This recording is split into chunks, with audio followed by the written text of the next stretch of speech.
What's up, YouTube Poor.Mans.Podcast? I'm back with another video. Okay, earlier, and this is gonna be a quick one. I'm sorry I'm on my phone, but I'm trying to look for the poll that I put up as far as the topic at hand. Okay, earlier I made a comment. Well, let's start from the beginning. All right, I was scrolling on my Facebook.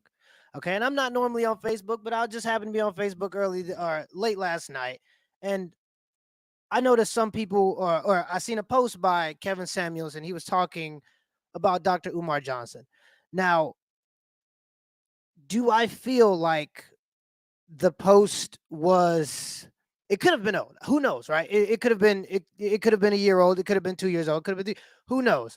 All right, but I ran across the post, and it ignited an idea in my head. Okay, and that idea was to sit Dr. Umar Johnson down and sit a person like Kevin Samuels down as two black, what I would call two black intellectuals, and have a debate slash discussion. Why do I say it's a debate slash discussion? Well, because a debate kind of insinuates that there will be some disagreement, and that's okay. That's healthy for any conversation, and these conversations need to be had in order for people to, and in order for black people especially, to go further. These conversations, these difficult conversations, need to be had. Okay. And the reason why it would also be partly a discussion, because I think that we can all agree that 80% of African American women are overweight or obese. That's not good. Okay. I think we can also agree that 78% of children being born out of wedlock in 2021, that's not good. All right. I think Kevin Samuels and Dr. Umar Johnson both can agree that those two things aren't good, and they want to do better. Okay. They want to make these statistics go down and do better. So I propose the idea that we have this discussion slash debate. In the comments, I got a lot of backlash as far as people saying that they don't think that that would be a good idea.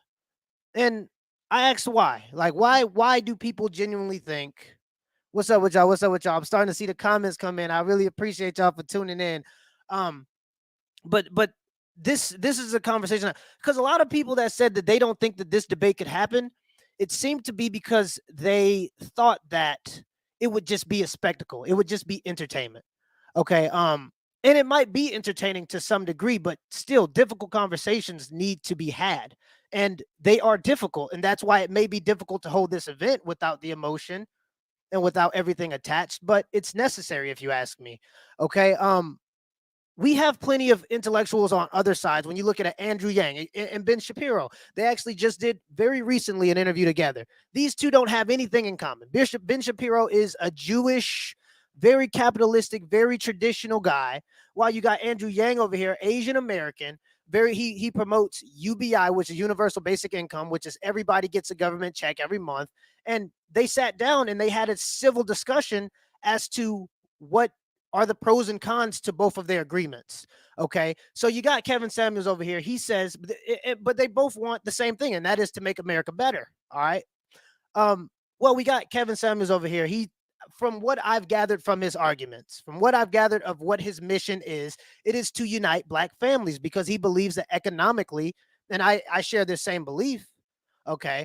He believes that economically, the best way for black people as a whole and people in general to gain power is to unite. Okay, men and women alike. And to do that, some women must be humbled. Some women must understand that sometimes you aren't going to get what you expect you're going to get out of life. Okay, so this is kind of his angle. And if you look at a Dr. Umar Johnson, he seems to be also with the same goal of trying to bring black Americans specifically up. He does it from a different angle. He uses more psychology, and he's trying to go into he goes into more of we need to start with the race problem. Okay. And why these two things are complete opposites, I understand that they're polar opposites. And I'm sorry, I got some people that are trying to join in. Just give me a moment to kind of explain what's going on and how I'm feeling about the topic so far. And while these two things are complete opposites, okay, I understand that these are two avenues for which to get to the same problem, but so is Ben Shapiro's idea of capitalism, and so is Andrew Yang's idea of UBI, Universal Basic Income, or socialism. But what they're going to do is they're going to have a conversation together to see if we can come to a conclusion. Now, will they agree with each other on every aspect? No. But when you look at Ben Shapiro, which is hard right. Okay, I'm talking about people that are sometimes extremists. If you look at his comments, a lot of those people said, I have a new respect for Andrew Yang because he came with a complete argument. And although I do not agree with him, I can still respect his argument as a person because he had facts and statistics to support his argument. Okay, and I believe, and see, I'm looking in the comments now, and it's already people saying, "Oh, Kevin Samuels is he ain't gonna stand a chance." Oh, Dr. Umar Johnson ain't gonna stand a chance. They both have their strengths and weaknesses. Okay, um, this is an opportunity to hold our leaders, quote unquote, because regardless of if y'all want to say this is what is happening, this is what's happening. You elect your leaders. Black people elect our leaders. Now we do this through our entertainers. We do this through our, because predominantly those are the people that get to that America sees as black faces the most. Have we elected these leaders historically speaking good? I would say no. But this gives us an opportunity to to collect our ideas before we go out into this mainstream atmosphere. Kevin Samuels, and I say this, and this is no knock on Kevin Samuels. Anybody who watches what I believe on Kevin Samuels in terms of him being a creative, him being able to communicate his ideas in a way that so many people can understand, that he's reached this almost celebrity like status. Okay. And this is the power of communication. This is his superpower. This is also Dr. Umar Johnson's superpower. It's the ability to make complex ideas simple enough for regular people to understand them. Okay. That's how you gain such a big following. But to be honest, and this is where I'm going to talk about maybe some pros and cons of their arguments, Kevin Samuels hasn't had the scrutiny that Dr. Umar Johnson has had. And I follow both of them. Let's get into this. In a lot of videos, I say I don't follow Kevin Samuels.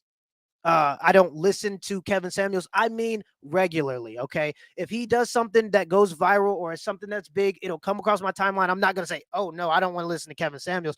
The only reason why I say I don't listen to Kevin Samuels or Dr. Umar Johnson religiously is because I would like to obtain my own ideas. I want my own creativity. And most creatives understand that if you listen to a person enough, you'll begin to sound just like them. Okay, so I don't actively seek out Kevin Samuels' content, but when I hear it, I agree with a lot of his topics. I agree with a lot of his points. Also, when I hear Dr. Umar Johnson, I agree with a lot of his points. Okay, and people can say, "Oh, this Kevin Samuels he may have a harder time against Dr. Umar Johnson if this debate were to happen, because Kevin Samuels hasn't had the scrutiny." And when I say that, I mean who has Kevin Samuels actually talked to? And this is no knock on Kevin Samuels, because so far I've seen him perform 10 out of 10. Okay, he's 100% batting average. I haven't seen him lose a single intellectual sparring, if you would call it that. But who is he sparring against? We're talking about potatoes. All right, we're talking about OnlyFans girls. All right, we're talking about, what are we doing? You know what I mean? Like, these are the people that he's had scrutiny from. While Dr. Umar Johnson has had scrutiny from people that you would say that are on a higher level in terms of their train of thought. So I propose that we do have this get together, and there could be a undercard where you have ladies on this side, men on this side, and we talk about why single motherhood is at the point that it's in the black community. We have conversation as to how do we build more jobs? How do we network better? How do we begin to trust each other? Where is all this disattachment coming from? What do we want as a whole, as a focus? Okay. And I was speaking to my wife. I was speaking to my wife, and as soon as Joe Biden came out with the whole we're going to start putting in place policies to protect Asian Americans from discrimination, I was like, wouldn't it be nice? Okay, and I'm not a big prominent of, you're a victim, so go complain about your problems. And like I say, I agree with Kevin Samuels on this point. Your being, what you do, is going to be up to you. Ultimately, you can blame it on whoever you want, but as men, we usually understand that people don't care about your complaints. They only care about results. And that's kind of what Kevin Samuel preaches. And I would say I more agree with him in terms of his argument than the whole let's just blame everything on race. All right, but the people believe that our leaders can't have this conversation because of lack of maturity, and I believe that says more about the average black people than it does our intellectuals, because why do you assume that how do you think other communities get on one accord? How do you think other communities decide where they want to go? How do you think the Asian community gets uh how do you think the Asian community gets policies put in place within weeks from the president of the United States when black people haven't seen that same treatment in decades? Why? It's because our movement has been diluted. We don't know what we want to do. Okay, we got our women all over the place trying to help out every other community, white women with this feminism. We got them trying to help out homosexuality or gay or LGBTQ with the whole homosexuality movement, gay pride. And I'm not against, do whatever you want to do. Okay. But what our goal was as a community was to gain this quote unquote equality and try to find more opportunities and understand that, yes, this country, whether you want to put it like that or not, this country was built by black people, by black slaves, by free labor. This country doesn't get as rich as it did without free labor, and that was built on the backs of African Americans. So, do I believe we maybe should get some compensation for that? Possibly. How do we get this compensation? This is something that we've never had a conversation about, but we have two brothers on a certain level that gives them almost celebrity status. Okay, we have millions of eyes pouring into the black manosphere, and I think that it's a responsibility of ours to take advantage of those eyes and not just use it to play patty cake and go back and forth between who is right and who is wrong on your own respective platforms. That's easy to do. Okay, I could easily sit back here on the Poor Man's Podcast and go find videos that I disagree with and tell people why I disagree with them. That's easy to do. There's no scrutiny. There's no putting your argument to the test to make your argument stronger. So when you go into the mainstream, you can't be your argument's just stronger. Imagine Martin Luther King and Malcolm X if they sat down and had very long form conversations instead of allowing the media to control their narrative. Okay, too many times that we see news outlets saying, "Oh, this means Malcolm X hates Dr. Martin Luther King's movement." All right, and there became a small feud because we allowed other people to control that narrative. I'm proposing an idea where African Americans could get together, specifically African American men, obviously with our women included, but allowing black men to lead these conversations, these tough conversations. Like I said, there was a lot of backlash from that. I don't understand why. I would like to understand why. I'm not. Yeah, people get the likes up, man. Let's get something going here. Let's get the likes up. Yeah, yeah. I mean, what are we doing? Let's get the likes up. It don't take much. Just hit the like button. All right. Hit the HBO special. Give me a like, subscribe, whatever, whatever. But I am going to bring Red Sings the Blues. We were actually going to do. Let's see. On Trash Fox Soul, Dr. Umar Johnson and Jesse Lee Peterson had a mini debate last night. I'm more for JLP supporters, but that was a good start for me. Exactly. And I literally just before I sat down to have this conversation, I seen that Soul Fox did that back and forth with Dr. Umar Johnson and Jesse Lee Peterson. So people are saying that Dr. Umar Johnson and Kevin Samuels can have a debate because they agree or because they don't have anything in agreement. Well, what do you want them to do? Sit down and give each other a hug?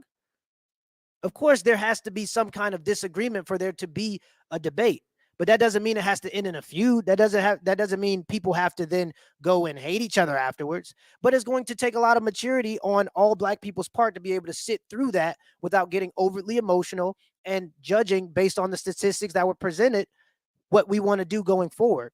Okay, and like I said, it's going to take some maturity, but I think that we can do it. I believe in I think that we can do better. I think we could go further as a whole. Now, how are we going to do that? Let's have that conversation.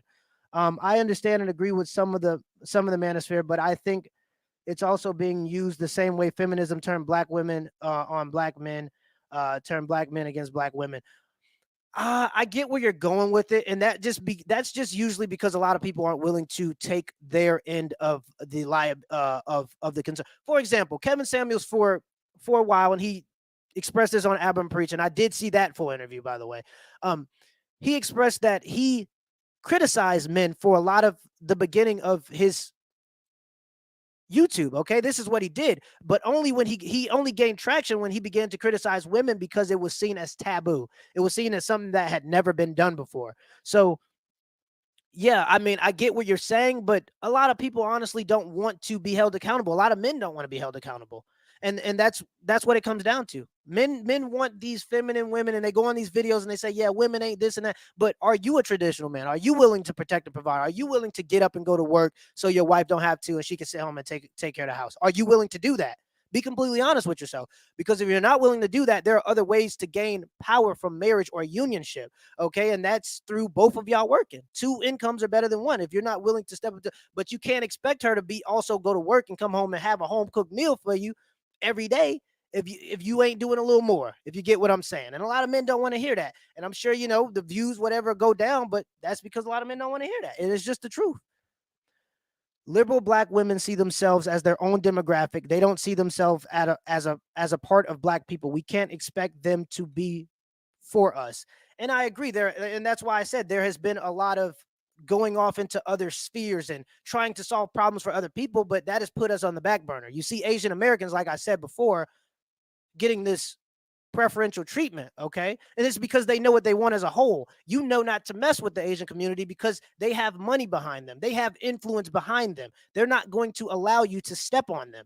Black folks, because we're so scattered, we have no direction. We don't know what we want from our political parties. We don't know as a whole what we're trying to do with this movement. We just have millions of eyes, tens of millions of eyes on our content right now, and I'm just saying it would be a good way to express, to find a way, to find a place where we can all go to get some unionship between black men and black women, and actually try to put it together.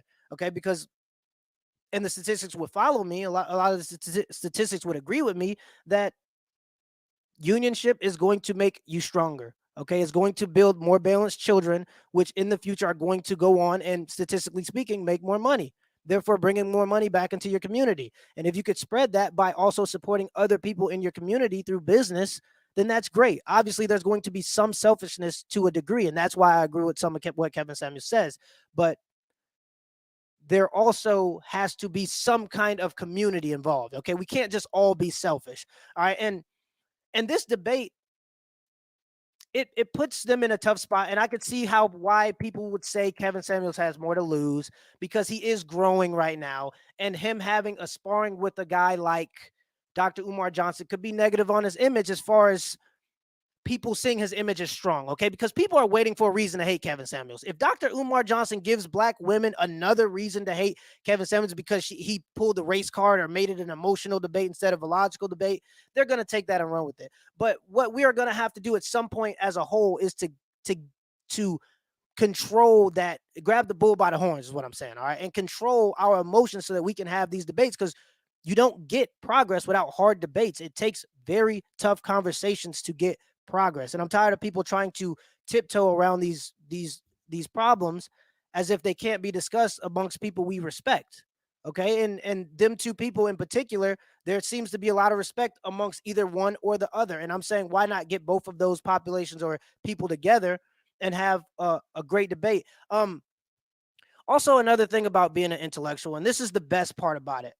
Okay, let me read this super chat. I really appreciate everybody for the super chats. A lot of it is how we keep the thing going. Y'all know how I be. YouTube be trying to cut us off. Since we do this and this and that, y'all get it. I really appreciate the super chats. Set this up now. Kevin Samuels and Dr. Umar need to debate with the purpose of finding solutions to the issues we black people, or we blacks, I'm assuming we blacks face. Put them in a room now. And I could not agree more. I have 70.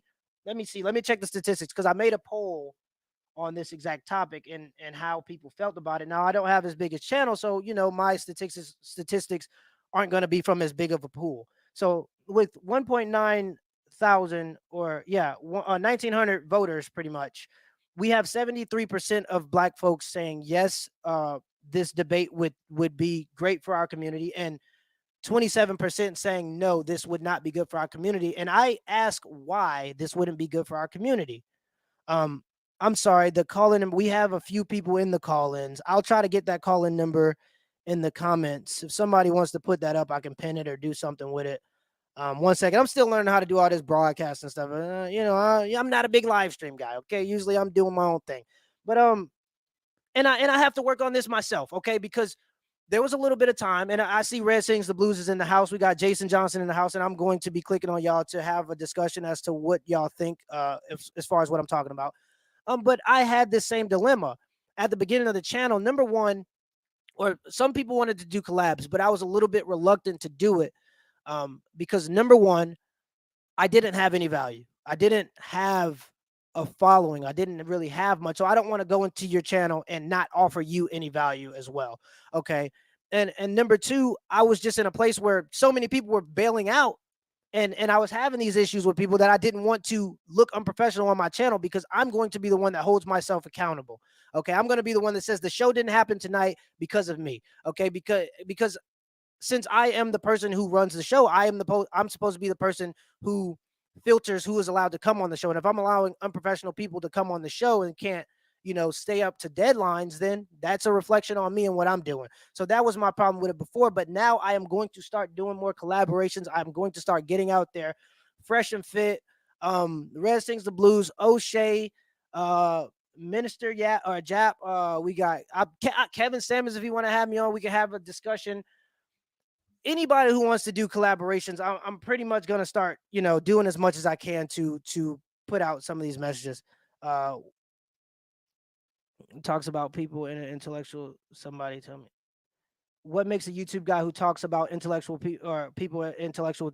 Somebody tell me. Well, can you amass a following of 800,000 people in a couple years? I don't think so. So they obviously have something that you don't have, and I'm tired of people trying to downplay great minds or people who have different ideas because they have YouTube channels, and seeing that is in some way not acceptable or not up to par with other creators and other spheres because they're allowed on Fox News. The thing about Fox News and CNN is we're going to get to the point where Kevin Samuels may go on Fox News or CNN. And if Kevin Samuels hasn't sharpened his argument to the point where he's already faced all the scrutiny by having debate with people like with Dr. Umar Johnson, people are going to try to rip him a new one. You send him on Fox News, you send him on CNN, they are going to have that thing rigged for him to fail. If he does not put his skills to the test against people that are not OnlyFans girls, and this is no insult to him, I understand he's doing his business, he's doing his thing.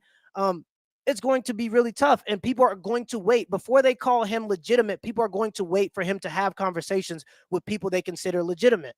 Okay, it's easy to discard him when you haven't heard his whole argument, which most people don't. But if he was to sit down with somebody that the other people agree with, they would have to sit through the whole argument because they'd be waiting for the other guy to say something that's against Kevin Samuels, and they find out, hey, this Kevin Samuels guy might be on to something.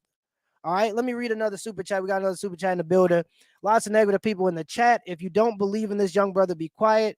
He's a part of the movement. That is well said. Okay, I'm not one of these, like, I'm not that guy. Like, I'm just a regular dude. All right. I genuinely want what's better for Black. Obviously, I want what's good for myself. I love super chats. Send in super chats. Send in money to support the program if you're picking up what I'm putting down. I love it. Okay. So I am obviously for myself to some degree. Okay. But at the end of the day, I am also a community-based person. I think that what does it matter if I can't build something around to sustain my wealth? You know what I mean? If I can't pick up other people where I may have escaped because I had certain values that were appreciated in quote unquote white America, at like good communication skills. These are things that allow me to get out of the space that I was in, and I'm grateful for that, and I'm willing to go back and give to that community. That's something that I want to do. Okay. And I haven't figured out a way to do that yet, but that's what I'm going to do.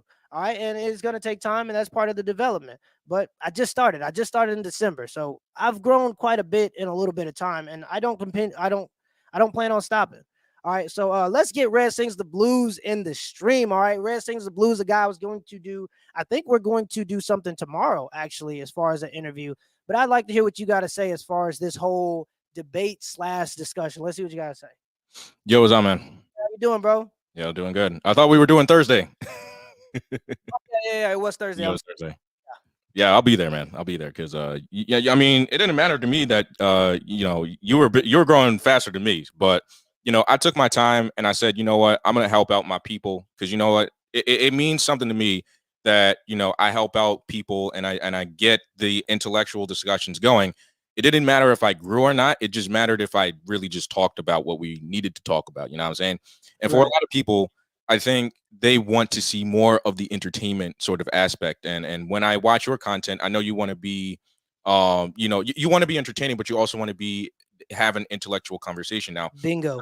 And yeah, that's the part that a lot of people don't understand. They have to understand that my message, Kevin Samuel's message, O'Shea's message, it doesn't go anywhere without people willing to click the title. So right, sometimes the title has to be quote unquote a little clickbaity, yeah, baity. Sometimes it has to be something that entices you, but it's about the information that is within that title that is important. A lot of people judge the title and they'll go in and make a comment before they even heard 10% of the video, and it's yeah, because they're judging off the title. But a lot of that stuff is just to bring attraction to your conversation, because if you can't get people to click the conversation, you're talking to yourself.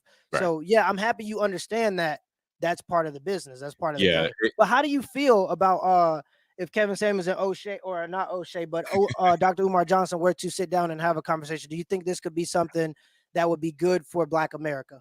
It could be, but it also, I would say the crowd needs to come right. That's something that doesn't usually happen when two black people debate. Now, what I'll say about Kevin Samuels, hey, he's blown up since last year. If you would have seen Kevin Samuels 4 years ago, he wasn't like with the Kevin Samuels that you see now. Umar Johnson, that's something different. Kevin Samuels, he's an image consultant, but he does have a large following because he found out, you can talk to women and get a bigger following. Umar Johnson knew exactly what to do with the black community. He has these talking points, you know what I'm saying? But the problem with Umar Johnson would be that, okay, he tried to have a black school. He tried to build that school, but we haven't seen that just yet. So it'll be Kevin Samuels going up against Umar Johnson, two people with clout, you know what I'm saying? Yeah. And black people, I don't want to be like that, but usually black people would gravitate towards entertainment rather than intellectual talks like you and I, you know what I'm saying? Yeah. When that See, usually happens, no, get. no, but and that's the problem. Is to some degree I agree with you, but at some point we have to have the avenues for people like us so that more people like us can exist. If we don't Right. have the avenues where conversations are, instead of just pure entertainment base, we can never get out of the fact that a lot of black folks do enjoy the entertainment part of the conversation. And I enjoy the entertainment part of the conversation, but there needs to be some food to what you're saying. I need to be able to leave the conversation feeling a little smarter. I heard this idea that people, the lowest level of thinking is talking about people. The Mhm. second level of thinking is talking about events. The third level of thinking and how you really prosper in life is talking about ideas and having most of your conversation about ideas for what things could be, for how you could change your life to be better. All right. Too many people, especially in the black community, talk about people Right, or right. events. Who cares that you're going to Rolling Loud is what I'm saying. Yeah, All right. I don't care about the concert. What are we going to do to further what we're doing? And I feel like so much of it is the entertainment, and I get it. You got to yeah, be entertaining to make it yeah, in this world yeah, as a content creator. But I mean, at yeah. some point, we do have to use this to our advantage in terms of how many eyes we have Right. on us right now. So Right, right. But I would also say, at the end of the day, who are you going to choose? You know what I'm saying? Like, which side you're going to choose? And I think it's going to be up to the black community. It's going to be up to the black people who watch it. You know what I'm saying? Now, I will say something about Umar Johnson. Umar Johnson is kind of the guy that he'll have the intellectual debate, but before the fight, you know what I'm saying? He'll talk smack. So, with that being said, there is history on Kevin Samuels that he can get. There are different content creators that have talked about Kevin Samuels. Hell, before Kevin Samuels was even Kevin Samuels, I know the history of Kevin Samuels. The fact of the matter is that the black manosphere called him gay way before anybody else did. You know what I'm saying?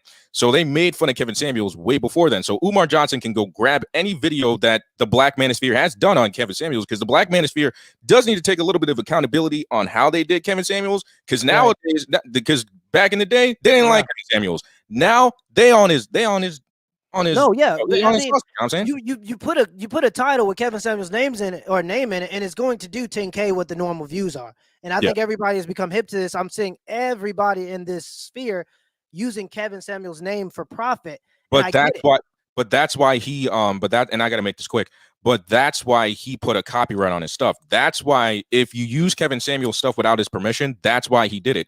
Because nowadays Kevin Samuels is trending, you know what I'm saying? Yeah, But he's popping now, and so everybody yeah, he's want to popping. He's try to popping. get a little piece And of the and pie.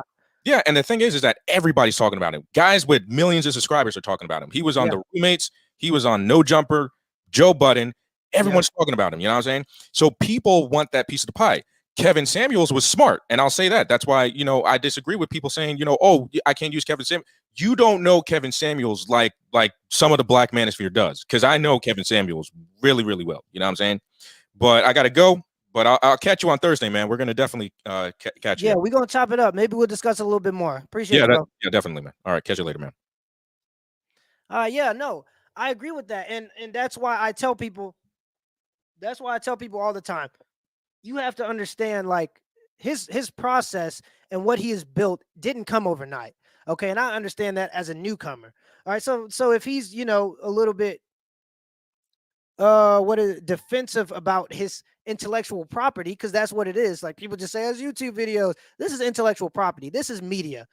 Facebook or not Facebook, TV is dead. All right. So all that advertisement money that was in TV is now coming to media. You look at these YouTubers, they are making millions of dollars. These guys are multi-millionaires. All right. So people can keep joking about it and saying, oh, this is discredited because he's on YouTube, this, and that. I will argue that a lot of the great thinkers in modern society to grow their audiences are going to be on YouTube. Okay. So we got Jason Johnson 8304. Let's see what you got to say. Yes, but I followed both of the guys. I actually was following Umar Johnson when he first came out, first came on the scene. The reason why he pushed back from the black woman, like he was actually doing what the manosphere is doing now. But the reason why he backed out of it is because he started losing a lot of support from black women, because he started talking about wearing your natural hair. And every time that conversation comes up about their natural hair, automatically the black man loses support from the black woman. Once you start talking about the self-hatred and the black woman that wants to imitate the European look, it's always a problem. They did it to Elijah Muhammad. They did it to Farrakhan. They did it to Umar Johnson. And Tommy, she had, Fox Soul interview last night. I don't know if you've seen it. Tommy was in that Fox Soul interview last night? No, it was the girl named Tommy, the one that runs the show. Oh, the girl, okay. her name is Tammy. Yeah, she took the video down. I was trying to find it because I was going to do a reaction to it. But she took the video down because I guess she didn't want people to look at what Umar was saying. But these girls were actually jumping him because he started talking about their femininity and all of this other stuff. And they actually jumped him in the video. And then, other people took pieces of the video. I think that's why she took it down. Other people from the manosphere took clips of the video and started acting like Umar wasn't saying something right because he calls them queens. I think that's the problem with the manosphere. Right. I think that's where a lot of people have a little backlash. It's really just the wording, but that's all because they both saying the same. But they both, if you look, Kevin Samuels and Umar, they're both saying the same thing. Umar is just a little in depth into the black community, and I don't know where people get this from. Because this is a narrative that everybody's throwing out there. Oh, Umar always preached do for self. I've watched numerous debates. I watched numerous videos where he has been in major cities, major audience, and always told black people, you're not getting nothing from the white man. We got to put our resources together and do for self. But that's never talked about. Now, it was only one snippet I seen on Kevin Samuels' video, and this was about a year ago, when the girl came on the show and she was like, well, talk to us like Umar does. And I don't understand, why didn't the video get traction then? Because I'm not saying you're not doing it, but I had to unsubscribe from C-Rock Smooth because he went and pulled up an old video and started with this Umar versus Kevin Samuels. Right. And then Umar said one thing this year, and that's when he started talking about the life coaches.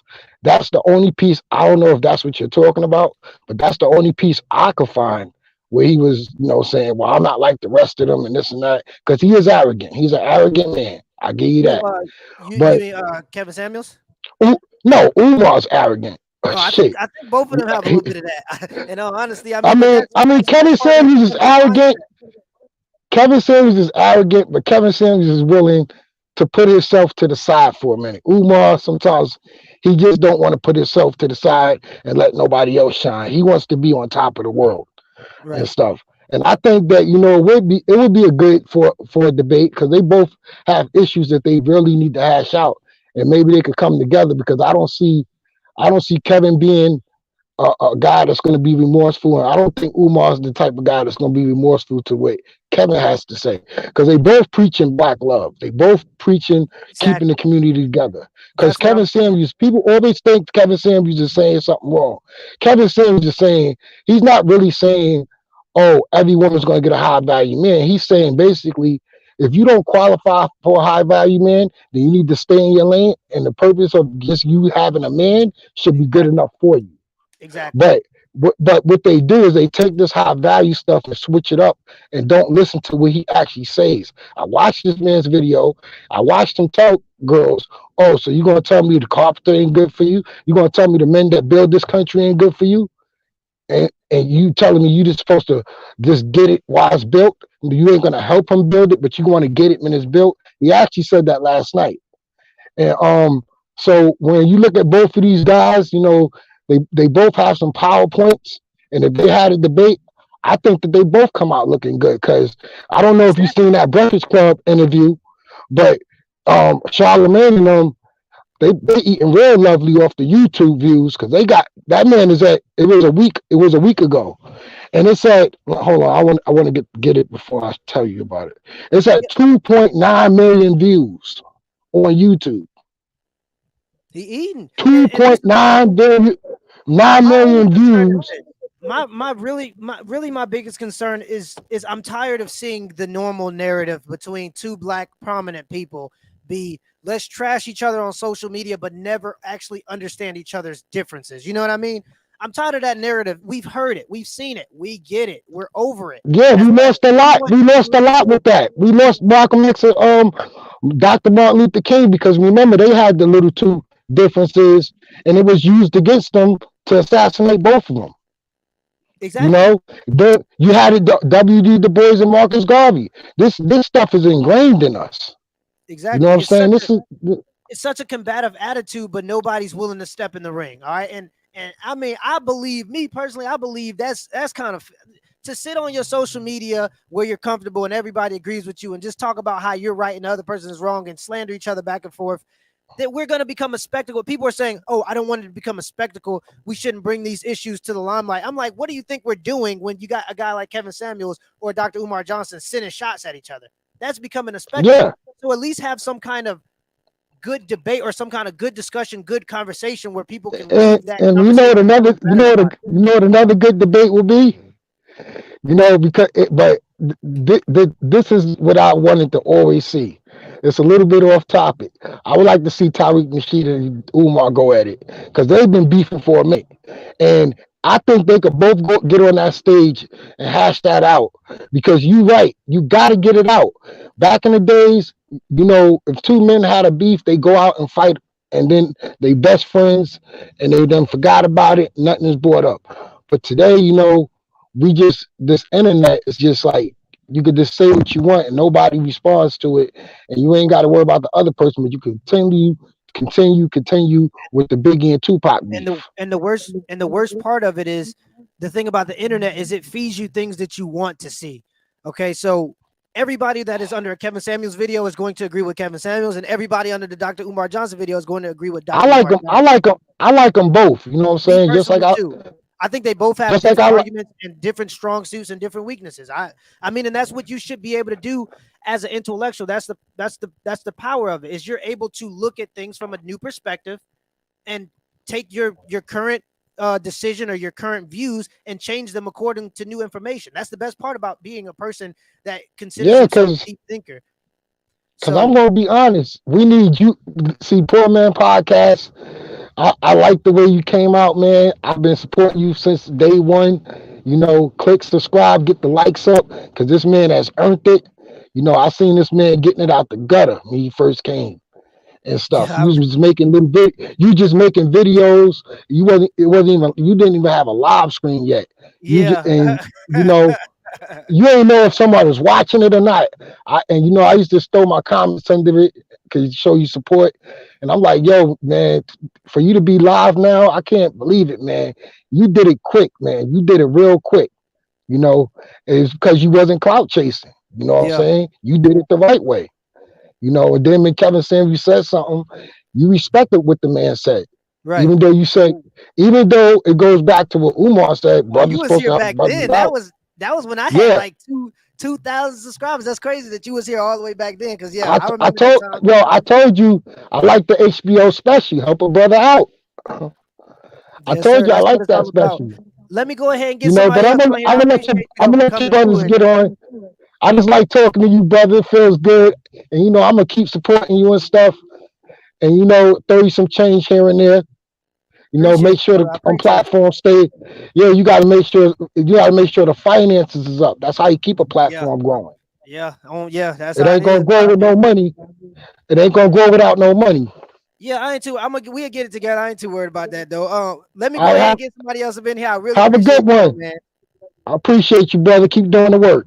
Yes, sir. All right, Missy, Missy. Hey, can you hear me? Yeah, I got you. I got you. Okay, I've been watching you for a while too. I appreciate your commentary.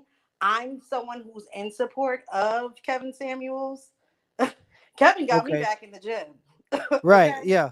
That's a positive though. I'm getting myself together because I my weight and where I am in life shouldn't affect my mate.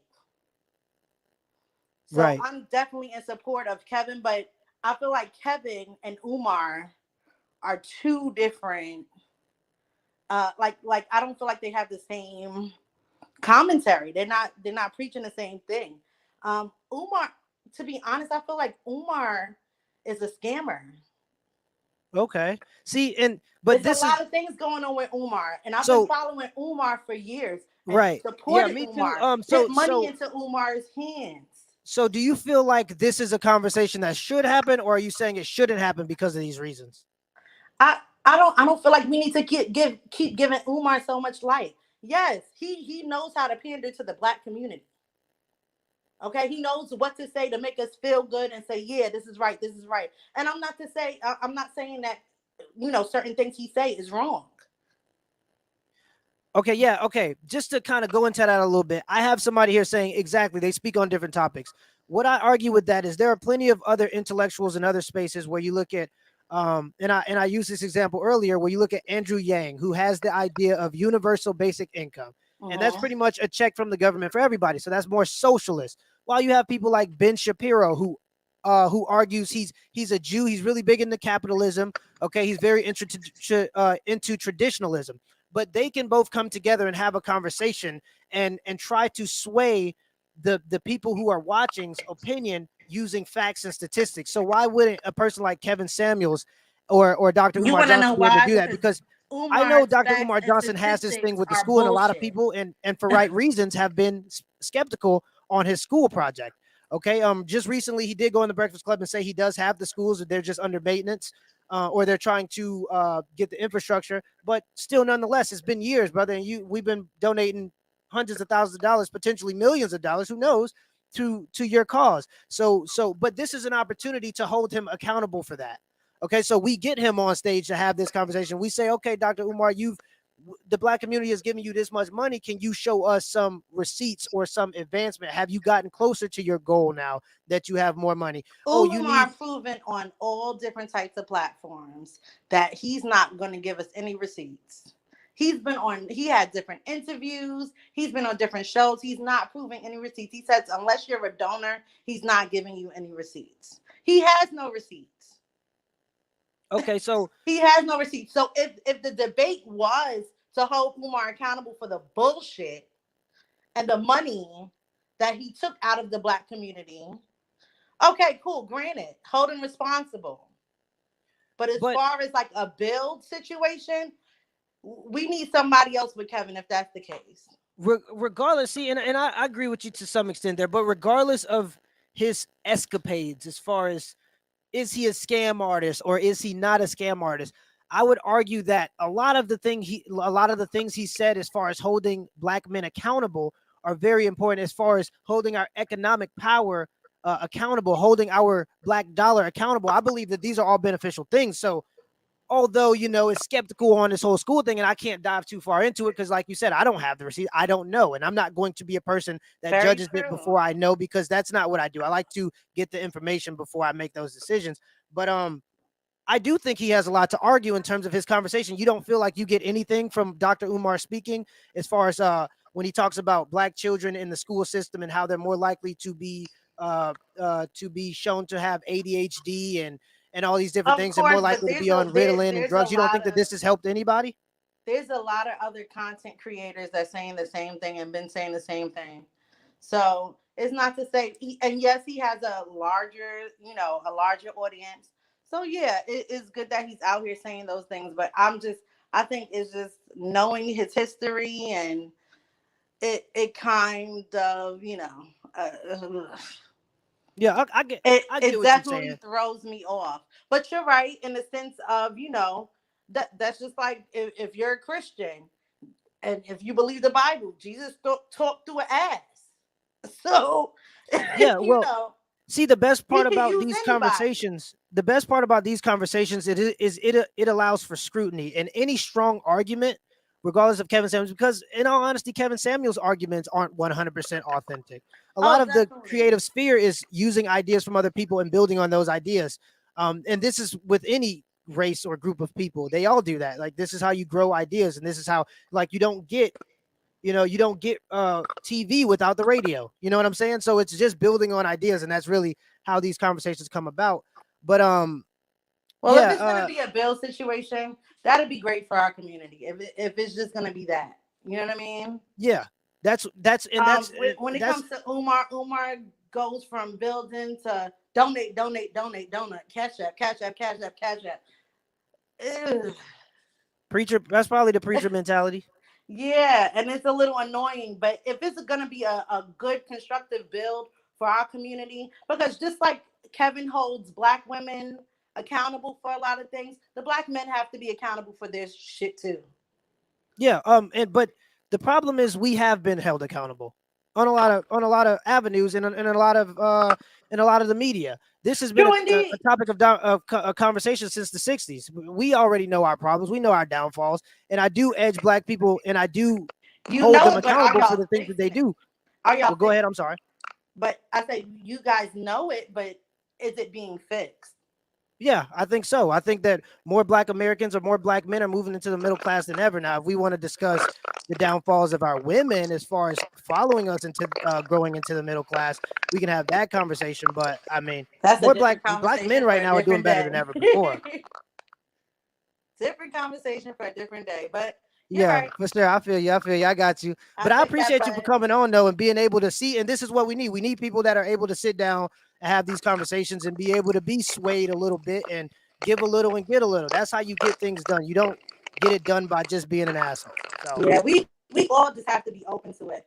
Women and men alike. And I feel like the black women nowadays, even friends of mine, I had issues with. We had real debates over this Kevin Samuel situation.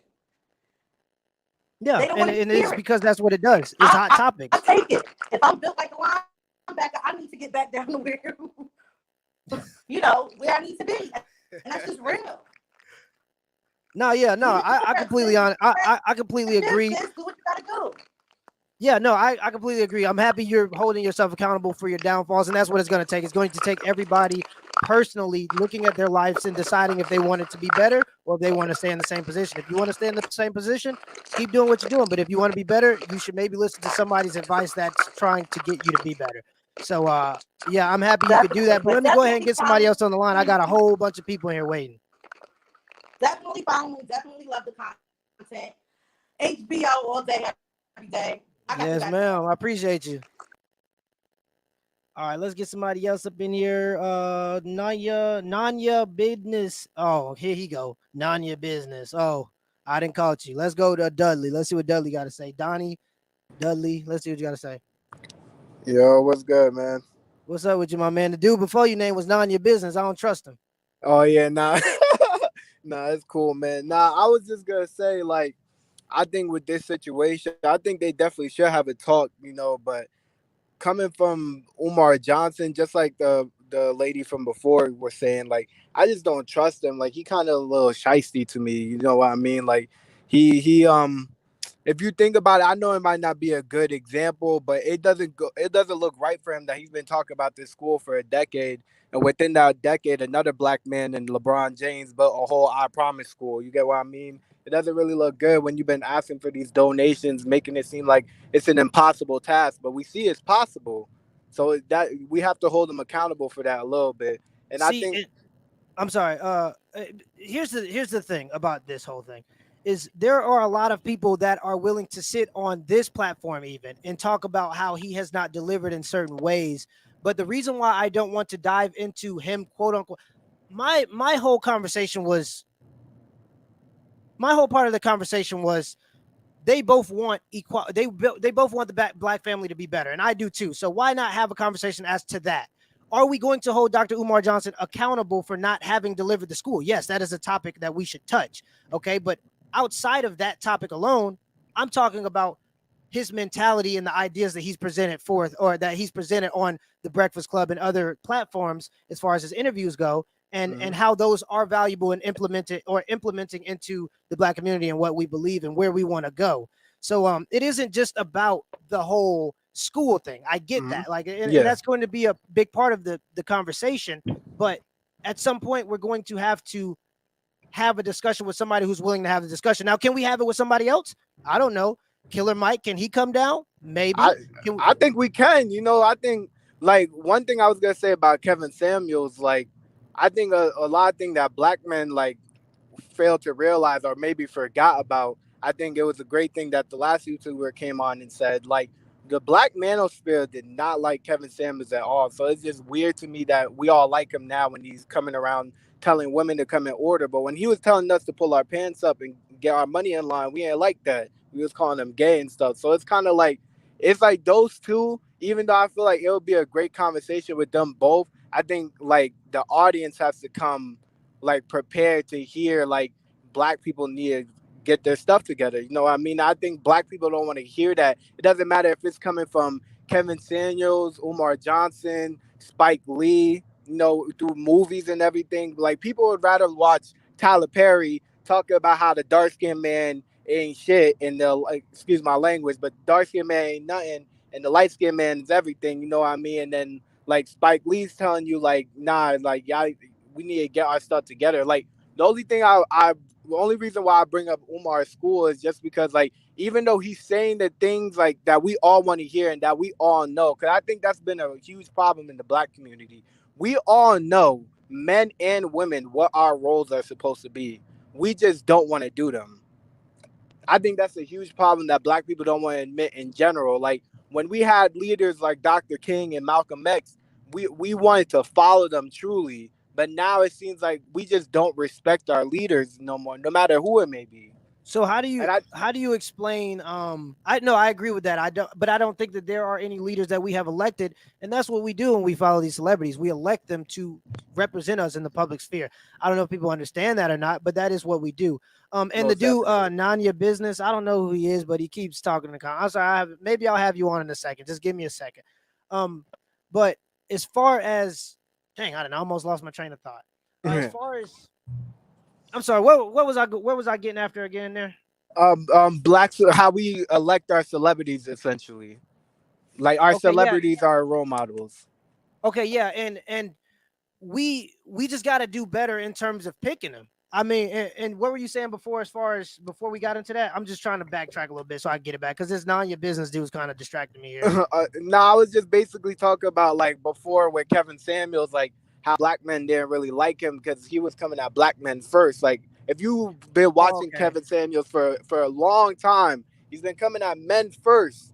He Right. came at men first, and that's when men did not like him. Now he's talking about women, and all of a sudden he's like, he's everybody's superhero. I don't like that. You get what I mean? Because that's a feminine trait that black men have picked up from is black women. When black women feel like a man doesn't like them, oh, you're gay automatically. And black Hmm. men picked up that trait and ran with it with Kevin Samuels, and that was a little shicey. You get what I feel That's like Kevin. no, I get you, and a lot of people, nobody wants to be held accountable. But we do have to look at the statistics as of black men are moving into the middle class at 65%. And how do we explain that when our women are falling behind? You know what I mean? So we can say that black men as a whole aren't taking accountability and working harder to get ourselves into positions of power, but I mean, we are. I mean, we're working our way into the middle class, and from there, it's only up from there. But our women have not followed suit. Why? Because our women are too distracted. They're too worried Yep. about trying to be a single woman and praising single motherhood Hmm. and not understanding that black men, for the most part, and historically speaking, have been traditional, very traditional. Very. It was the black family that supported a lot of the movements and a lot of the people that we spoke of earlier. When you talk about Martin Luther King and Malcolm X, we don't get those movements without strong black families.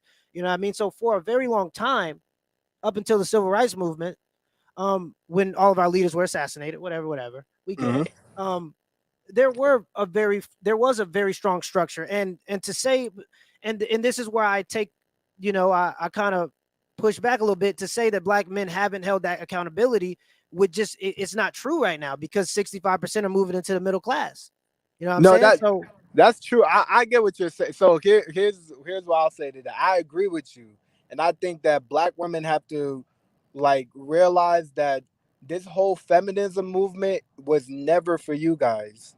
I think, and once black women really understand that it was never for them, like when they went to go get voting laws and everything from the very beginning of it, it was never including black women. Black women were never included and any of the things that they're talking about. But now they're holding the mantle for these feminists the hardest, and it's just destroying our families. And I hope that if they do have this conversation, no matter who says it, they have to bring up that point that that's a big point. feminism has completely destroyed the black family, no matter Really, how we want to look at it. see what happened. What happened is, and it wasn't only feminism. And like you're right, the feminist movement, white women got the privilege to vote before black women did. And if the feminist movement had any regards to black women would have got the right to vote when they did, but they didn't. Okay, that's because they didn't care. And what happened was the black women married the Democratic Party and decided to be the wife of the Democratic Party. You I got the think war on black drugs, people locked all the black men up, and there's nobody to be there for the kids. So let's marry the government. The government will give you free stuff as long as you keep the man away, and you destroy the whole family. And now I there's no think black economical power. bringing up that point, I think black people forgot that the Democratic Party was the party that kept us enslaved. What'd you say? I'm sorry, you broke up a little bit on my end. Dudley, where you done went, man? I think I was saying like Oh, I'm sorry, man. The Democratic Party was the ones who was really trying to keep us enslaved at first. It was the Democrats who were really for slavery, and it was the Republicans who were really against it, and who, like Abraham Lincoln, was a Republican. I think black people really need to go back in history and remember those facts to realize it's not to say that the Republicans are better. It's just to say that both parties don't care for us as much as you yeah, think they do. Historically, it's bingo. been shown that. And that's why I tell people don't marry your vote to any political party until we can all sit together and have these discussions that I'm promoting now, and we all get on one accord as to what we want. We're not going to get policies put in place like the Asian people did in 2 weeks because no Hmm. one cares, because we don't have any power. We don't have economic power. We don't even have families. All right. Yeah. So, yeah, and I know Dr. Umar spoke about this on his late with the Breakfast Club, and he was talking about that. But this is, I mean, it's not rocket science here, people. They don't respect you as people. They don't. They don't respect our community. They don't respect what's going on. They don't expect our. They don't respect our economic power, and it's because We we haven't given them reason to. yeah, We we're haven't not shown that we can get respectable. together in a group and have our men lead a conversation and also, you know what I mean, and act as a collective and not get so emotional that we can't have the conversation. We haven't proven that yet. So let's prove that.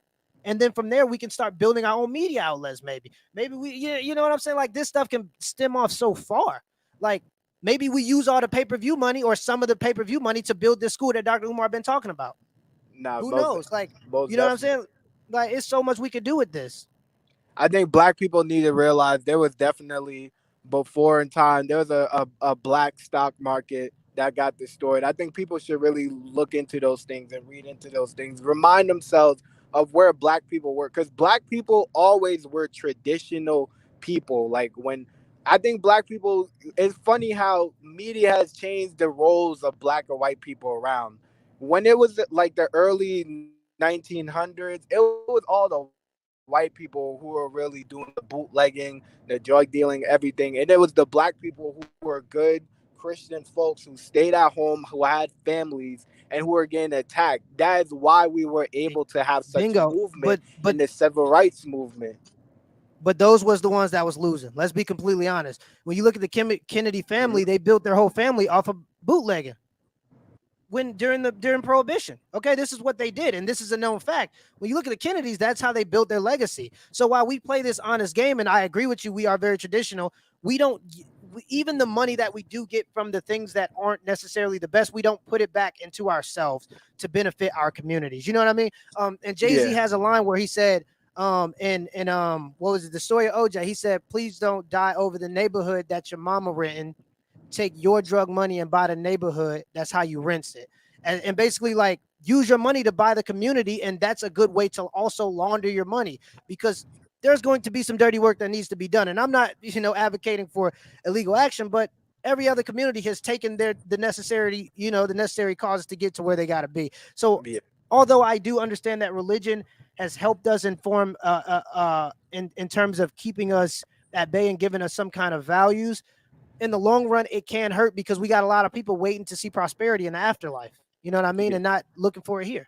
I don't think people should really be like, because I'm, even though I'm a Christian, I can never tell people like what to be, but I do think like, even though you don't have to really be a Christian, you should definitely read into not just the Bible but things of those natures, like the Torah and everything like that, just to get your mind right and understand, because those things really show you where men and women's place are. And it doesn't necessarily mean that women's place are in the kitchen or anything like that, or that we don't want you guys to go to work. But it essentially means that if you want this traditional lifestyle, that there's certain roles and rules and regulations that not just women have to follow, men have to follow too. I think Bingo. men have to realize their place too. Cause I think a lot of focus has been black women have been out of order, but I think black men have been out of order too. But Um, and when yeah, I we mean, get yeah, and like I said, we can. I mean, I don't want to backtrack here and start becoming a broken record, but yeah. yeah, we have, but we've also corrected that by becoming 65% in the middle class, while our Mhm. women have adopted that idea, and this is what got us into this whole spiel, that they can marry the government, and putting all of their blames on the government or other men or black men is going to help them in any kind of way, and it just hasn't. So True. it's the chickens are coming home to roost. We got an 80% obesity rate, overweight obese rate, and we got 78% of children out of wedlock rate. And I would argue that the children out of wedlock rate is specifically caused by black women, No, most specifically, definitely. Not because there's specifically.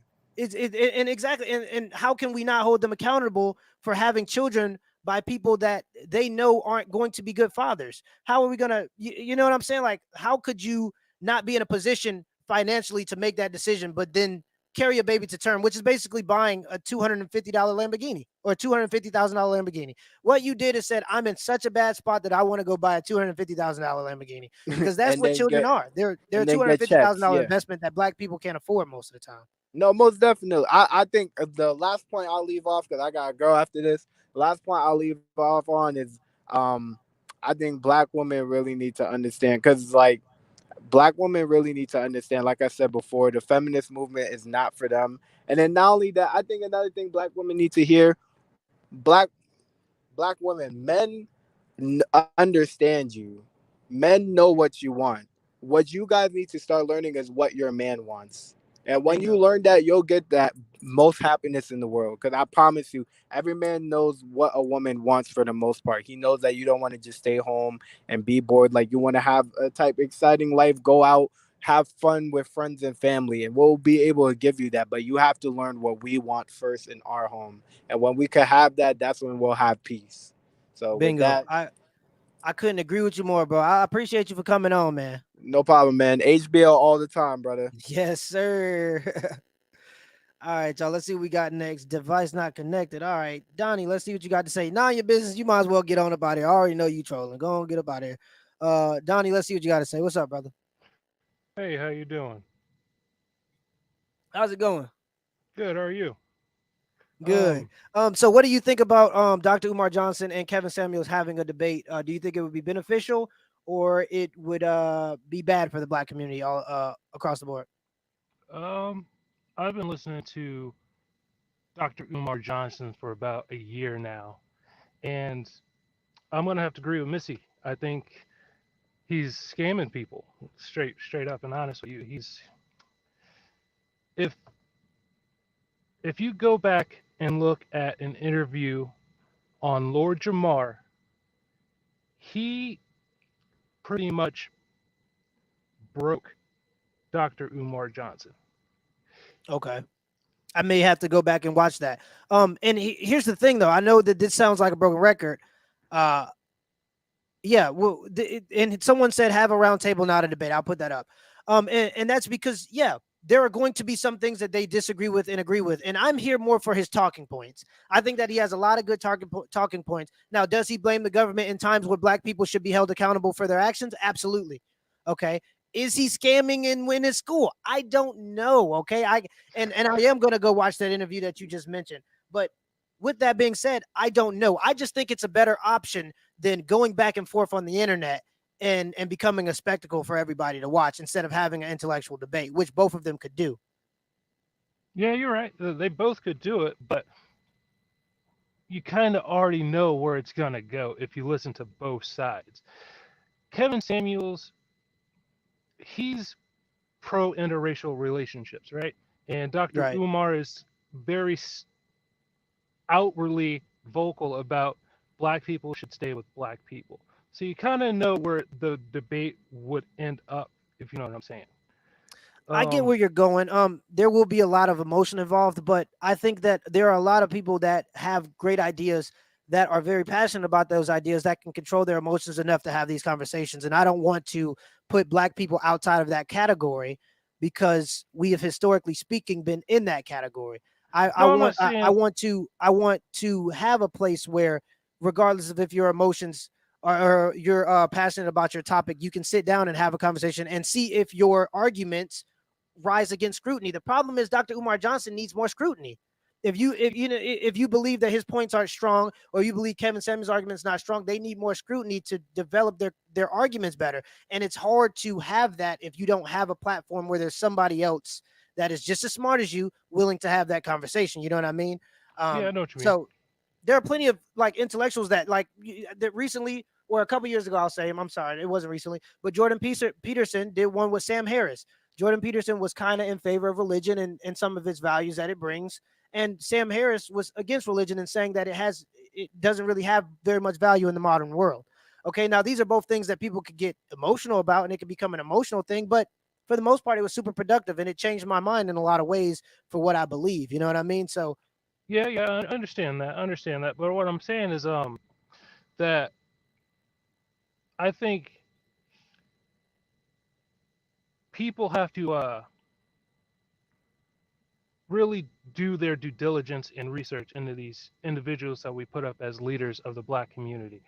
Um, and quite frankly, I'm leaning more towards Kevin Samuels than Dr. Umar, and I just found out about Kevin Samuels 2 weeks ago. Like, right. and like I said, I've been watching Dr.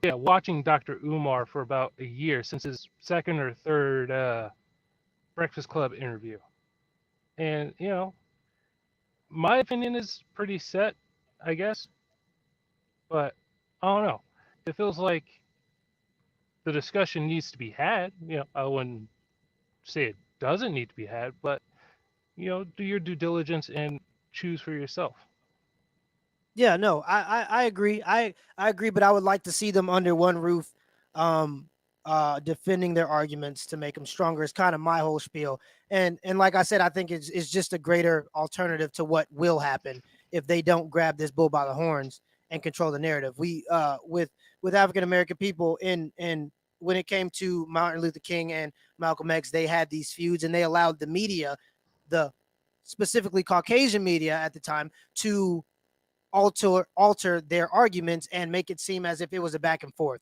So instead Yeah. of allowing our medias or other people's medias to jump into this argument, maybe we get ahead of that curve and use it for a benefit in our community. It's kind of my whole thing, but I get where you're going. I get what you're saying. I do understand that it could get very emotional. It could get put out of place. I do understand that it would have to be a very good moderator in place for people that I had ideas of. I'd say maybe Killer Mike, maybe Abba, or maybe Abba from Abba and Preach. I don't know if you've ever heard of them, but I think that Yeah. he's pretty medium. I think Hey, he's why not pretty. you? Who knows, right? Who knows? Who Exactly. knows, right? But it would just be an interesting conversation. Obviously, this is all in theory so far because we don't really, Kevin Samuels ain't Yeah, of course, of and course. Dr. Umar hasn't said anything about it yet. So, but I just think it'd be interesting to see. I really appreciate you for coming on though, but this chat room is filling up, man. I gotta Yeah, go thanks for ahead. having me. Appreciate you, Donnie. Yep, have a good one. You too. And somebody said here before I go on to the next person. Let's see where it is. None of your business, bro. I'm not worried. I don't care. Here's the thing. I don't care. All right. Genuinely speaking. All right. I just don't. Last time I had a live, some people came on here. They started saying the N-word. It got demonetized. And now, it got demonetized because of that. So I'm not going to let this great conversation get demonetized because you think that I have some kind of ego thing to fight against. I guess. I don't know. That's not where I'm at right now. But somebody basically said, and I'm sorry, I was looking for it, but somebody said that what would be some of the talking points? Like, what would we discuss? All right. Well, what do you want to discuss? Let's talk about the 80% of obesity rate. Let's talk about the 70% of women who how do we get past these hurdles is what we need to start finding out. How do we find solutions? We know who to blame. Okay, I can blame women all day for 78% of women having children or having children out of wedlock. I can blame them all day, but are our black fathers going to start educating their daughters on that topic?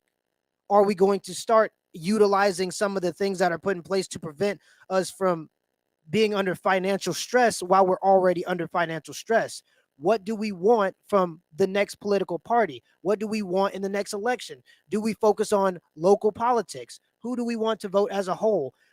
Black people only make up like 13% of America. So we have to get into group politics. We have to get into community politics in order to have a voice. Okay. We're just a very small minority. And you've seen Asian Americans actually be able to prosper while using their community. It's because they have community and they're all on one accord. You mess with one of them Asians, you're going to have to deal with all of them. And to be completely honest about the situation, and this ain't no shout out, this ain't no hit to all American folks, but let's be completely honest. Where else is it better for Asian Americans? I mean, where else is it better for Asians than America? Let's be completely honest. Asians are like the top demographic for education, top demographic for money made. Okay, they bring in the most money, and these are all good things. Actually, I think they may be below Nigerians specifically, but these are all great things. And I'm not saying Asian people don't deserve them. They've worked hard for those things. When I could throw a rock right now and I hit a Chinese place. I hit a Chinese buffet. I throw a rock out of my window. I hit a Chinese buffet. So they've worked hard for what they have accumulated. But let's be completely honest. Where is the door more open than America for Asian Americans? Okay. Specifically for Black Americans, we were brought here. And when I say Black Americans, I mean ADOS, okay, American descendants of slavery. We were brought here against our will and put to work, and we did that work to help build this society and this civilization. And some people are just saying, well, where's our piece of the pie? And if we don't have these conversations, we can't figure out what we want as a whole. Nobody's willing to talk about reparations for people that don't know what they want. You don't even know what we want for what do you want the reparations and school funding? Do you want it in grants for businesses? Do you want where do you want we don't understand. We don't have a sense of direction. We're too spread. That's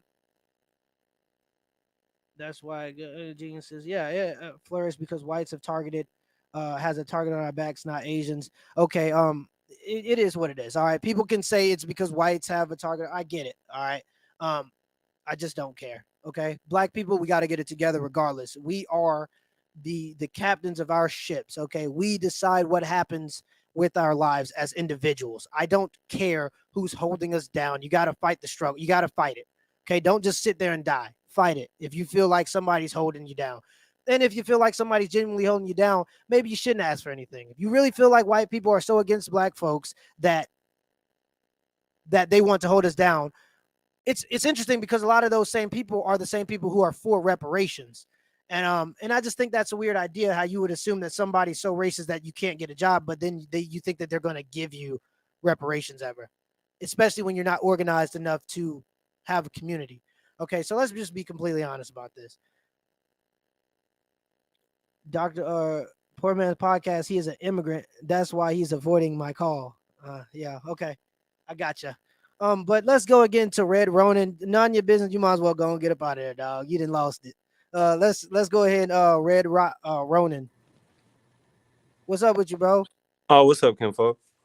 What's up with you, man? So how do you feel about this whole Dr. Umar Johnson head to head with Kevin Samuels debate? Do you think this would be a good idea? 73% of people that responded to the poll that I put up today said that it would be a good idea. What do you think? So I believe it would be a wonderful idea, honestly. But the thing is, what do we want to get out of it? Do we want to see somebody win, or do we want to get to some type of conclusion? Because for the most part, Kevin Samuels, I started getting into watching his videos and stuff like that. And really inspirational dude. Like, shouts out to the whole manosphere. I watch a bunch of you guys. So it's like he's more so pointing out the fact that, okay, we can blame it on slavery, we could blame it on racism, we could blame it on so many things, but even the drug epidemic, or when the weapons start getting pushed into the communities, we could blame it on so much shit, kinfolk. But Right. and excuse me for cursing, we could blame it on so much, but at the end of the day, as men, for one, let's get this straight. As men, we're accountable for what we do every day. So for the people that want to respond to, the men got to be accountable and they got to show the work, they got to do the work, we as men hold ourselves accountable, and we know that. As far as the women, we let this go on for too long, man. We let our culture get ran by, celebrities and stuff. Like, all right, so if nobody gets anything from what I'm saying, you got to take a second to understand this. And this is my own metaphor for life. We are fighting a war. People, it's like that board game Risk. We're fighting a war, and we get lost in reality thinking that, this is just dreams and all this other stuff that we get lost in. We are fighting a war, a geological war. And in that war, as the African Americans, Black societies, we stand on our castle. Now, our castle has 3 pillars around it. And I like to represent those 3 pillars as the mind, body, and spirit. The mind represents we as individuals and what we fight with ourselves. The body represents the enemies we fight, and including ourselves. We also make ourselves our enemy. And the soul part is that gets deeper into spirituality, or whatever you believe in, whatever religion, whatever God you think is out there. But in all reality, from the time we were brought over here in slavery to modern time right now, today, we've lost 2 pillars, whether anybody believes or not. We've lost the body, we've lost the soul. The last pillar standing is the mind. And right now, that's why this conversation is being brought to the forefront of society, because mentally, we're all either there or close. And for the ones that are on the outside, those are the ones making noise. It's like Kevin Samuels or like anybody else would say, that's just outside noise. Or Kevin Samuels said it the other night when he was on the Peef. He was like, you can say whatever you want to me, but you're going to be saying it to my back, because I got to get down the road. So at the end of the day, they gonna have to say it to our back, all the haters, all the noise, all the, whatever. But we have to understand, before we start taking on our outside enemy, we have to stop treating ourselves as enemies, our brothers and sisters. Like, Right. if you walk out of your house today, and probably not you, but I'm speaking in general for the average dude, average African American cat, walk out the house and walk down the street. You pass a Mexican cat, you probably, glance at him, make sure he all right, keep it pushing. You see a white dude, you might want to, step your posture up, fix your walk and stuff. You try to mirror what you see. So for me, for an average black dude, you see another black dude walking down the street and you like, damn, like, is this cat ignorant? Is he going to pull something? Is he going to bust a move? And it's like, it shouldn't be that way. It starts with each individual. It doesn't matter who gets up and talks for us. We have to fix ourselves, whether Yeah. it's Just speaking on that specifically, I agree with you in terms of fixing ourselves. A lot of that stems from that irrational fear and feeling like black folks are out to get us, and looking over your shoulder as a black person at other black people. A lot of that comes from not being able to control our public image, and that's why I like what Kevin Samuels is doing, because it's so powerful in this time right now for black folks to be to understand the importance of our image in our media. Okay, we've been traded too many times. We've been or portrayed too many times as these. Oh well, I guess he's gone. All right, somebody, he didn't checked out. But yeah, we've been portrayed too many times as these ultra violent, ultra emotional beings, and it's just not who we are. And that's because we don't have control over our public image. Let's see if there's anybody else coming in. Let's see. We got some super chats. I appreciate you, dog. I appreciate you for the super chat, man. That's how we keep it all going. That's how we keep it all going. All right, but yeah, and I'm probably about to get off. I've been on for an hour and 20, but what are we gonna do? We got two options, and this is what I said in the video. We got two options. We're either going to do what happened with Malcolm X and Martin Luther King, go to our respective platforms. And this is for all black intellect. This is for all black people that have interesting ideas. I don't mind a Jesse Lee Peterson, Candace Owens being there. These are all people that need to be heard, regardless of if you agree with them on face value or not. You have to be able to sit down and hear argument. The problem with a lot of people that are in the red pill community right now is they like to say that women don't enjoy these certain conversations, while they also beat around the bush when these conversations come about. You shouldn't be worried about conflict. Okay, conflict is important for stronger beings. To be stronger, it's important to compete. It's important for conflict. These are all things that are okay. All right, so we shouldn't shy away. As any black intellectual should always be able to be willing to sit down and have his ideas scrutinized, and that's a good thing.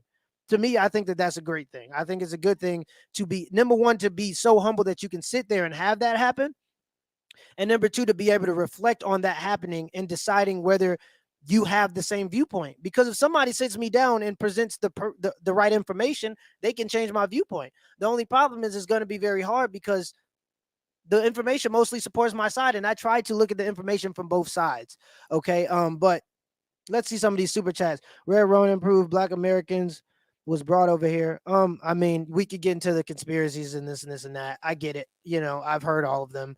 Black people are Native Americans and this and that. I don't care. All I know is black people are the most religious, working, losing as motherfuckers in America right now. That's all I care about. I don't care about if we're Native Americans or if we're whatever's. And I get it. I've heard it. Let's continue. Adolf Caesar, my man, you've been here for a while.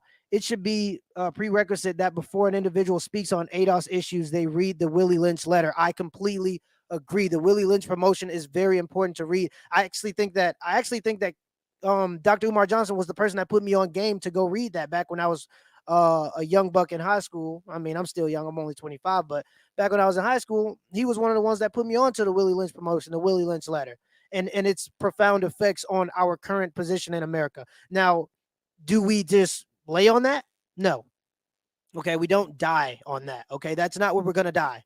All right, so we have to start with that mentality that we can't do anything to help ourselves because we can't die like that. Like, you think about your family. Think about your family. I want to let my guard down around my own people. I completely agree. I want to be able to work with my own people. I want to be able to let my guard down with my own people. And a lot of that's going to start with my own mentality towards my people. Yeah, we have to be responsible for our own ideas too, as far as what we think about our own people. Obviously be careful, watch yourself, but don't be so skeptical when black folks don't deserve it. So many times, like, and I get it. Okay. Like when I'm on Facebook, and I'm hardly on Facebook, but when I am on Facebook, I see people talking about black businesses and supporting black businesses. I can't support your business if I go to the restaurant and you ain't got nothing on the menu, dog. Like, we got to do better. All right, we got to have some kind of standard when you trying to talk about doing business, brother. I can't go to the seafood joint if you ain't got no seafood. Y'all got chicken joints with no chicken in there. How am I supposed to work with that? And if I see another T-shirt, I'm gonna jump off a bridge. All right, I'm tired of buying T-shirts. I want to support y'all, but let's be more creative in the avenues of where we go. Okay, with our business ventures, you ain't got to sell T-shirts or mixtapes or goddamn or soul food. And if you're gonna sell soul food, I will happily support you because I love it. But just make sure it's there when I get there. All right, yeah, we gotta have some unity, but we gotta have some standards too. And you gotta be, and black folks gotta be held accountable for them standards, brother. I understand I'm supposed to support black businesses, but you got some chicken at the chicken joint. You get where I'm going with it. All right, so we gotta have standards. All right. Anybody? Jesse, let's see what Jesse got to say. Hello. Hello, can you hear me? I can hear you. It's a little echoey, but I got you. You got me. All right, cool. So, where are you from? I am from Wilmington, North Carolina. That's where I was born. Where is your parents from? Is your parents a descendant of American slaves, or are they from another country? To my belief, to my knowledge, my parents are descendants, American descendants of slavery. Yes. Okay. American descendants of slavery is a misnomer. It's actually supposed to be descendants of American slaves. But Okay. all these contextless conversations, when you guys talk about blackness, you can't really talk about blackness outside of the context of America, right? So a black person in Nigeria, right, has a different experience than a black person from the Caribbean, has a different experience from a black person in Mississippi, right? So for instance, when somebody brought up about the Willie Lynch letter, you were saying previously that black women have a huge amount of like fatherless homes, right? Did you also read the Negro Marriage? Did you read that? No, I have not read the Negro Marriage yet.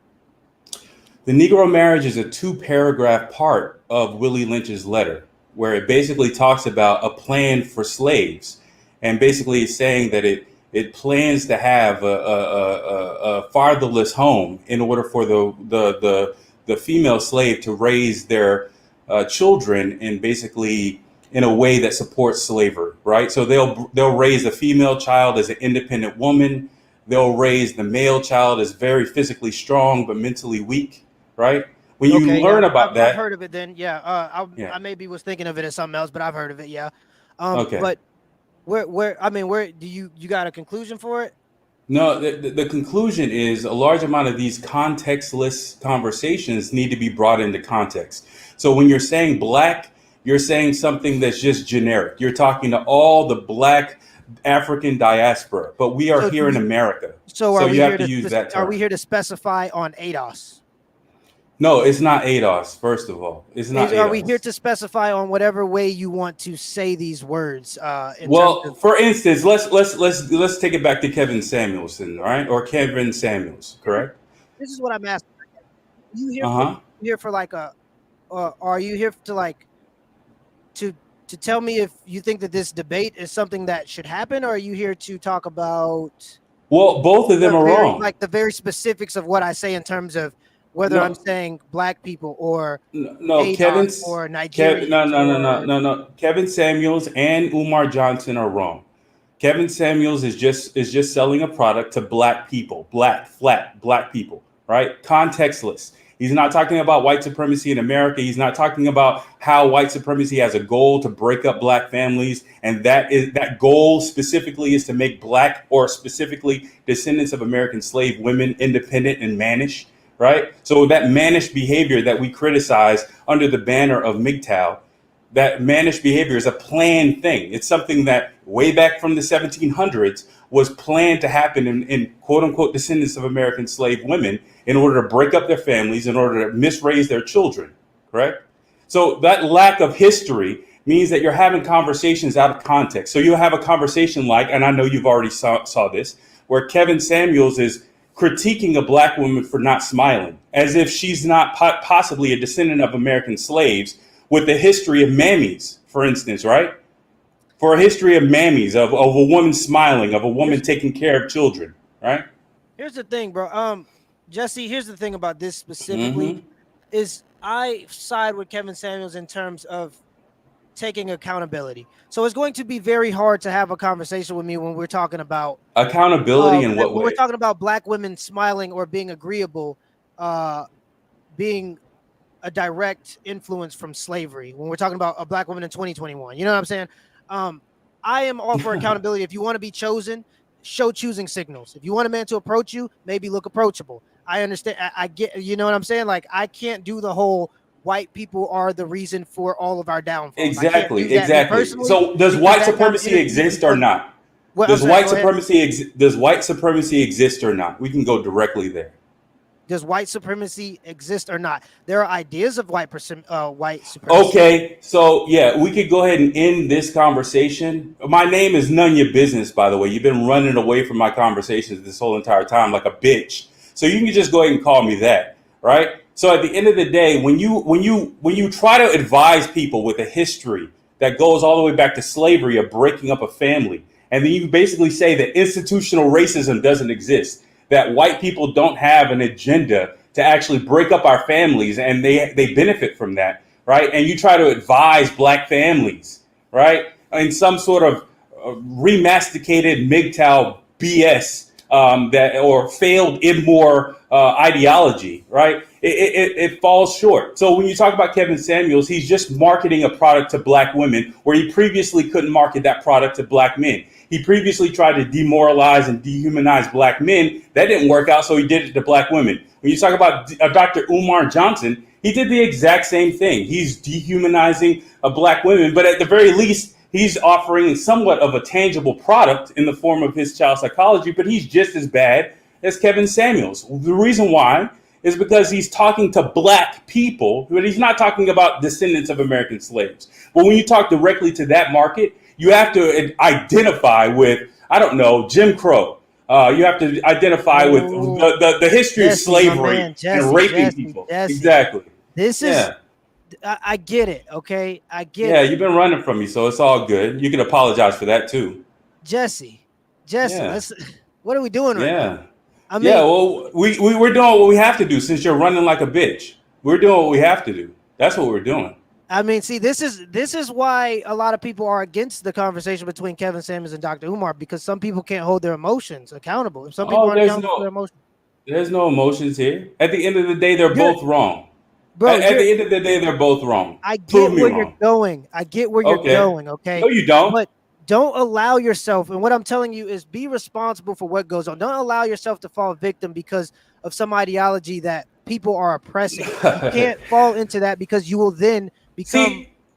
See, that's the problem. So you live in a world that you're trying to market as well. You're trying to build a YouTube channel that you could do the exact same blueprint as Kevin Samuels, as eventually have multiple streams of revenue coming from your podcast at some point in time. You're doing the exact same thing. So you're just trying to market a product on the slow track. At the end of the day, you're not trying to actually address anything because you may have to go in front of, I don't know, a corporate company in order to get some sort of marketing deal or get some sort of distribution at some point, right? Just like Kevin Samuels eventually will have to do that if he wants to expand his base, which he's somewhat already doing by being on the Joe Budden podcast, right? So what you little people who try to pimp out black issues, right, or target your audience to black people because you wish you could target your audience to white people. You wish you could be a Sandman or a Happy Hermit or somebody else in the wider MGTOW space, but you can't, so you have to market it to black people. What you want to do in order to make sure that you get in those rooms eventually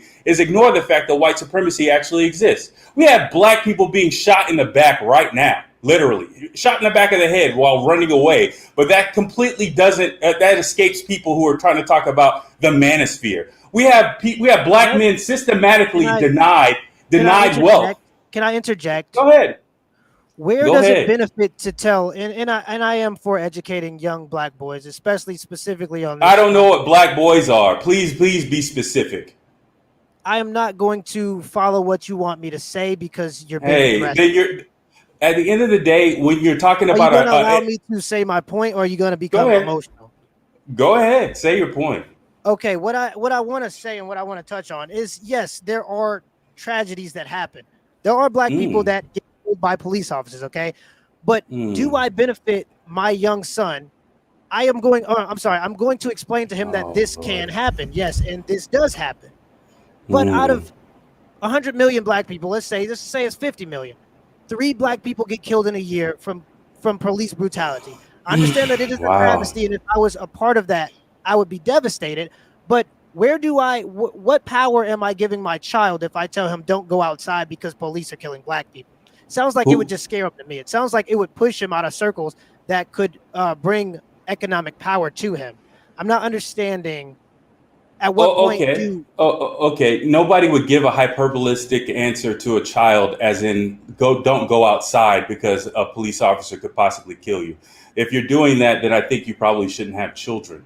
But at the end of the day, having a larger conversation, like for instance, if that child is a descendant of American slaves, telling that child, hey, police started with slave patrols. Okay, They started we as get it. slave patrollers. This is the reason why. That's why they have a certain mentality. That is their purpose. That is their reason for existing. And regardless of whether or not you see exceptions to the rules, that is the root of the tree, right? See, that lack of context means that you are not guiding that child correctly, right? That's what I'm talking about.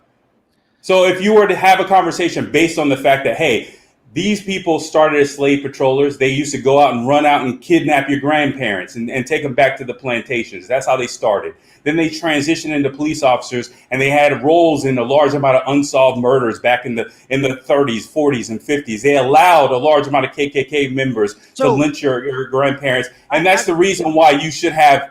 That's the reason why you should have fear of those individuals for a certain degree. No, and right? I want to, because Exactly. I think you're bringing some entertainment value to this channel, and Entertainment value. I know. We're at I 582 know. right now. I appreciate that. I appreciate the I strong know. views. I appreciate Yeah. the passion in the topic. Yeah, run. Okay, but I do Run. have to ask you this: Yeah. What is Okay.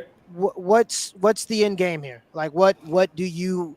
The end propose? game is that my end game. Wait, My let me- end game is this. let me get back to it. I go got you. ahead. I got you. Let me just give a little bit more context to the question, because Okay. a lot of people would say that Kevin Samuels and Dr. Umar Johnson could not have this conversation because Umar Johnson is going to throw out the race card, and that's where we're going to be stuck for the rest The of race the card. duration of where we are. You know what I'm saying? He's going to talk about some infrastructure that is suppressing black people to the point where we can't go further in life. He's And going that to start exist- going down that spiel, and the problem is we don't have a Wow. exact pinpoint for where this discrimination is coming from. All right, so I'm just asking you, where do you Wow. think this? Well, let me ask you this: who are the people that are suppressing us so much in society? Let's start with Joe Biden. Let's start there. The author of the '94 crime bill. How many black people actually went to jail because of that? How many black men specifically? Since this is a regurgitated mid-more sort of conversation, how many black men went to jail because of Joe Biden? Are you asking me to answer that question? I'm asking you. Yeah. How am I supposed to answer that question? Do you Would know you a say specific more answer than to one? answer that question? Would you say more than one? Would you say I would- more than 100,000? I Would would you say say for more than sure. 50,000? I would say for sure more than one. And I'm going to let you talk. And I hope you understand that me letting you talk isn't you winning this intellectual No, debate. I I'm assuming I that could this is ask. where this is going. And I'll No, just go we ahead and could let go it there. keep going because I think it's bringing some value. You asked the question. I'm giving you an answer. You said, where does it start? We can start there and we can go work our way back, right? So how many people Joe Biden enhanced the amount of crimes that were available for the death penalty. How many black men were on death row because of Joe Biden? I'm not getting the solution here. Is where It doesn't. Okay, so I'm not required to provide you a solution while I'm proving the point that there's a problem. Okay, I'm on one side of the coin. I'm proving that there's a problem. We can get to a solution later. I actually do have a solution for that, but we're proving that there's a problem. You're saying that there's no systematic institutional racism or white supremacy or no effects to black men. You're basically trying to say that. I never said that. I said we couldn't pinpoint it. I can pinpoint it. I can pinpoint it as early as that individual. I can pinpoint. You just brought up the Asian hate crime bill, right? Why is it that quote unquote black people voted Joe Biden into office? We are the people who pushed him over the edge, but yet and still there's no actual hate crime executive orders for our community. Do you think that's? Let me guess, because of slavery. No, I can tell you specifically. See, you want to play games with it because you don't respect slavery. If you brought that up like that, I can tell you right now you don't respect the history of your supposed lineage, right? Nobody who has that lineage would play around like that. So, but at the end of the day, So I'm going to tell you the reason why. that I'm The a reason Nigerian like why. you did in the comment section, The reason why. The reason why. what The are we reason doing? why is because Joe Biden has to appeal to those white people, those white racists who actually supported Donald Trump. And in order to do that, he has to have some sort of legitimacy. In order to do that, he has to not do anything for us, right? So we could go back to the 94 crime bill. We could talk about crack disparities in sentencing. We could talk about the overall war on drugs. We could go back to the 60s and civil rights movement. We could go back to redlining, convict leasing, Jim Crow, and slavery, right? We could go all the way back. There's a nice little thin line of repeated action, right? We could even go to the 13th Amendment, right? Can I just tell you, I know you watched the documentary on Netflix. I get a documentary. Right? Wow. Let me get into it a little bit. All right. Go ahead. I'm not hearing solutions, and it doesn't sound like you want to give it. Wow. I mean, I do.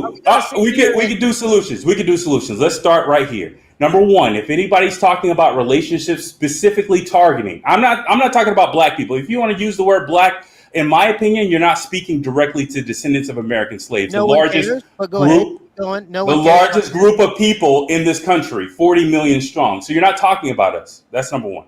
But if you're going to talk directly to us, my solution for that problem is you have to speak in context with white supremacy. So when you're holding out standards for black men, for instance, you have to put that in perspective. Like, hey, black men, when you're forming a relationship with a black woman, right, you're gonna have institutional things that's gonna try to tear that relationship apart. First of all, you need to realize that when you're creating children within that environment, that's the best environment for those children, for it to be in a 2-parent household, for those parents to be married, and for that house to be male-led. But all those things are counter institutionally to the society at large. I'm speaking solutions. Do you not want to hear it? Here's what you got to understand, though. I never disagreed that slavery has had an effect on Americans. What I'm saying, or black African Americans, or when we talk about whatever you may want to call it, I never said that I disagree with that. All I'm saying is we're here now, and the only way we can get out of it is with self-accountability.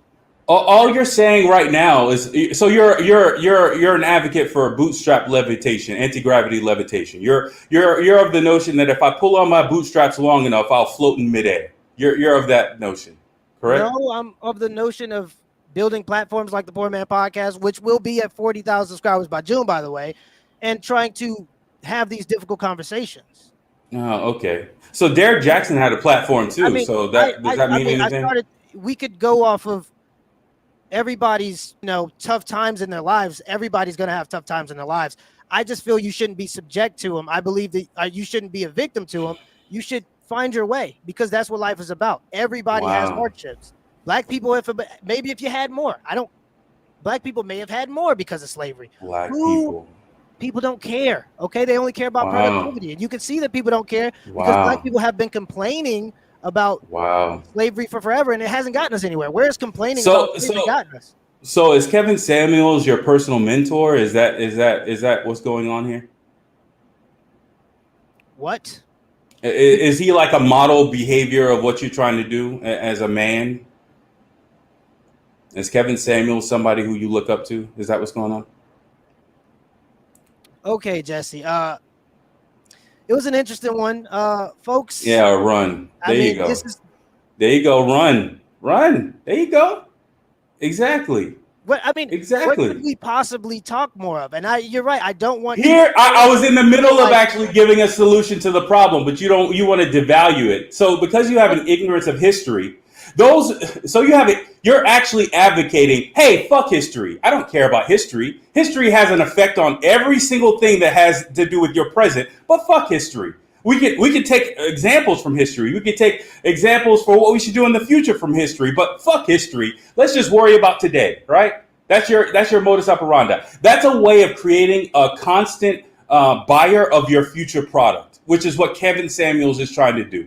He's trying to give women a standard. He literally on his podcast, or on that April 16th broadcast, said that black women should actually look to white women in order to figure out how to keep men.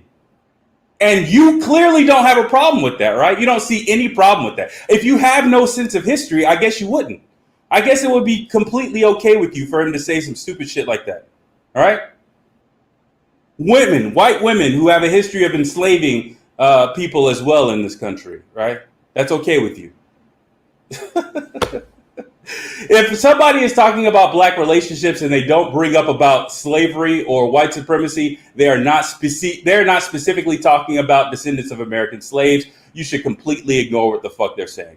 All they're talking about is generic shit that's really not going to work for you specifically. And a key indicator is somebody who keeps on saying black as opposed to being specific about their target audience. Because I have nothing in common with the Nigerian. I have nothing in common with the Caribbean person. Their history is somewhat loosely tangled with mine, so far as their interaction with white supremacy or colonization. But it actually has no specific direct ties to me as a descendant of American slaves. So if Kevin Samuels is talking to black people, he's not talking to me. If Umar Johnson is talking to black people, he's not talking to me. Somebody has to be talking directly to me with my history in their mind as they're trying to solve solutions. If you have, for instance, if you have a woman who has a history of promiscuity in her lifetime, and she's coming to you to get advice about her relationships, you need to know that history. One second. I'm sorry. One second. I'm hearing you. I get where you're going. People keep sending in super chats to get this man to understand that I can't. What am I doing? What are we doing? All right. Keep talking. I'm listening to you, but I'm gonna just let you building up the volume here. I'm listening, by the way. But people keep sending in super chats and letting them know what's going on. And by the way, I am a capitalist. I do believe that you should go out and get your own, but also give back to the people who have helped you get there. That's where I am. So I mean, it is what it is. I'm not going to sit here and talk about blaming white folks for our problems. That's gotten us nowhere. It's gotten us nowhere, if we're completely honest about the topic. But I will let you continue, though, if you want to keep going. Go ahead. Yeah, sure. At the end of the day, I think that you represent a sort of ignorant class of black people. I think that you represent like the class of black people who have had a huge amount of white friends, and somehow you think that somehow racism hasn't touched your life or won't touch your life in the future. You're the type of person that eventually will get a black wake-up call at some point in time in your life where you have to realize, oh, racism does exist. White supremacy does exist, right? And I think, unfortunately, that's probably going to happen to you sooner rather than later. But at the end of the day, for the other people who actually understand the use of history, right, as opposed to just moving forward in life, hoping to get lucky, hoping to be an exception to the rule, right? See, that's the other problem. So when you're talking about exceptions to the rule, right, at the end of the day, the rule still exists. So if you are a complete exception to the rule, this guy. No, listen, you said if I was a complete exception to the rule. If you are an exception to the rule, then what's the rule, right?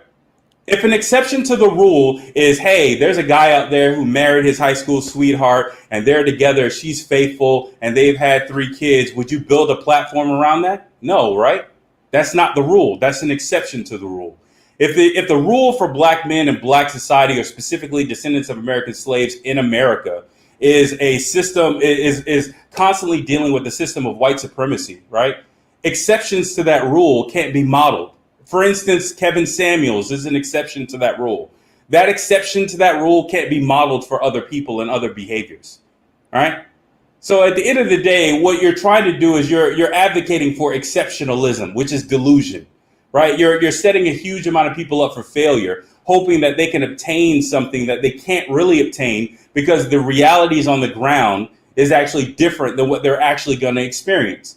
So, for instance, Kevin Samuels giving out advice to women blanketly for black women, not for descendants of American slaves, just blanketly for black women, right? Hoping that that's going to actually help them if they're just meek, if they just quote unquote look at other white women and figure out what those white women want and model their behavior after those white women. They think, oh, okay, well, now I'm going to get a relationship with a black man and everything is going to be fine. That is not the case. There are pressures and societal pressures that are going to be on that couple that are different from other couples, right? So at the end of the day, a non-specific message is useless. There's other issues associated with Christianity with Kevin Samuels that go back to that same history, but that's more of identifying prosperity pimps more so than anything else. That still applies to Kevin Samuels. So do you think that you can't go to a certain avenue of your life because there's a glass ceiling? Do you feel like you specifically, I mean, you as a person, you as a man, as a competitive being in the world right now, do you feel like there's a spot that you can't get to or obtain because you have to be white or a part of this white supremacy structure? Is there like what do you feel like your limit is in the world? Let's put this in very clear perspective. I've been on projects. I have 11 years of experience in my field of work, right? I've been on a project where there's a white coworker with zero experience, right? That white coworker came on with a horrible attitude. Everybody else on the team hated that white coworker, hated him because of his inability to effectively communicate. He would talk down to people, start verbal arguments with people. You know what that individual is? He got eventually hired on as from a contractor to a full-time employee. He continued that same behavior. Everybody, I'm talking about a team of like 20 to 25 people, of multicultural people, right? Everybody had a problem with this individual. You know what happened after that? He got hired as a senior project manager at the same company with no experience, no PMP certification, no nothing. I've seen racism. I've seen white supremacy in action. Okay. But do you feel like it holds you down specifically as an individual? Yes, absolutely. You know, in my field, I can say specifically as an engineer, in my field, what is expected of a black man when he gets onto a project as an engineer is for him to come on and be able to do all of that work day one. Not in 2 months or 3 months, whenever he is adjusted like other people can. They can ramp up their time period. No, as a black engineer, we get our stuff dumped on us day one. And we're expected to be able to do everything day one. We get hired. Black people get hired. Black people get hired for what we could do day one. White people get hired for what they could do potentially in 2 to 3 months. Okay, so you as an engineer, which is a very respectable field, by the way, and you know, I tip my hat off to you for that because that takes a lot of grit. But you as an engineer, with knowing that information, are you then going to allow that to keep you in the same position, or are you going to fight against that to become better and higher up so that you can potentially change some of those things put in place? Listen, we could talk about it from a different perspective. So we could talk about it from this perspective. Let's say you're on a project. You're an engineer. You're making $190,000 a year, right? Nothing to shoot the shit at, right? You're making some good money, right? And then let's say you're unemployed for 8 months after you lose a position, all right? Let's say you're unemployed for 8 months. A large amount of that money you saved up goes where? Especially if you hold yourself to a standard to say, hey, I want the same position or higher going forward. Well, where do you think it goes? What do you think the hiring manager is thinking about when they're offering you a salary? What do you think they're doing? This is what I'm saying. Yeah. All that is, okay, I get it. All right. No. Those are specific examples. Are you as an engineer going to allow these things to keep you in the same place? It's not about allow. Or are you going to go against those things and do the work necessary to prosper? It's not about allow. It's not about allow. See, I could try to have a real conversation with a fake person and it'll eventually go nowhere. But if I'm talking real, which I'm talking very real stuff right now, right? So at the end of the day, of course, as a man, I'm going to push forward. But I could see that system pushing back, right? So at the end of the day, I see the challenges I have to deal with specifically. So at the end of the day, for instance, no, I'm not going to use that example. Well, I'll use this example. I'll use this random example. There was a person way back early on in my career. I actually trained that person. They actually came onto the project. I trained that person, right? I actually trained 2 other people. Those individuals ended up at a company, a very high, very prestigious company. Within 2 to 3 years of after I trained them on that project and led that project. I applied to the exact same company and I couldn't get in. That same company is now dealing with other issues associated with their hiring practices. Okay, but at the same time, I was not able to get on. Sorry, but you had the opportunity to do that, right? Although it was harder, you had that opportunity. No, I didn't. I applied, yes. If you're saying that if the opportunity is to apply, yes. Well, Yes, I had the opportunity to apply. Yes. Okay, Jesse. I get it. Exactly. I get where you're coming from, man. It's tough for black folks. No, We you don't still get it at overcome. all. You You don't know, get it at all. You're a disrespectful motherfucker, and you think this shit is funny. And I don't think that your family is is descendants of American slaves. I oh don't. well. I mean, I don't know what to do for you there. I mean, what do you want me to do there? I don't know because you're very disrespectful about slavery. The shit that came out of your mouth right now, I don't believe that you're a descendant of American slaves at all. Because I don't want to sit and whine about it. No, because you're very disrespectful about the history of it. But you started this conversation by calling me all kinds of B words. I mean, I've yet to call you out of your name, by the way. So I called you what you are because you ran away from the other conversation. All right, this is still none of your business. This is still none of your business. Remember, this is still none of your business, right? Yeah. So you got on. You wiggled you've wiggled your way on. Wiggled. Funny. By the way, you brought great value. We have 874 people in the building, and by the way, hit the like and subscribe button if y'all haven't done yet. And that's why I'm keeping you on. But you did come on, you did insult me, and that's kind of where I thought it would go. And I've let you ramble for 30 minutes on how ramble. There you go. Well, be devaluing. Be a little. Yeah, it is what it is. Our problems are because of slavery, and I'm saying I get it. No, I'm saying our history is of white supremacy and slavery, and that history goes all the way up until today, and has an effect on every single thing that you advise somebody going forward. If you don't know somebody's history, you can't advise them going forward. If I don't know your medical history, can I prescribe drugs to you? No, right? Or you would sue me, correct? If you had a negative effect from those drugs. Exactly. Logic escapes you for some odd reason. But I'm the one that's insulting. Okay, Jesse, I understand where you're going. Is it about that time? Like, are we done? Are we gonna? How much more can you ramble about white people not liking you before it's white like, okay, people not liking me. Don't like me. How can I then go forward and get to where I want to be? That's funny. That's funny.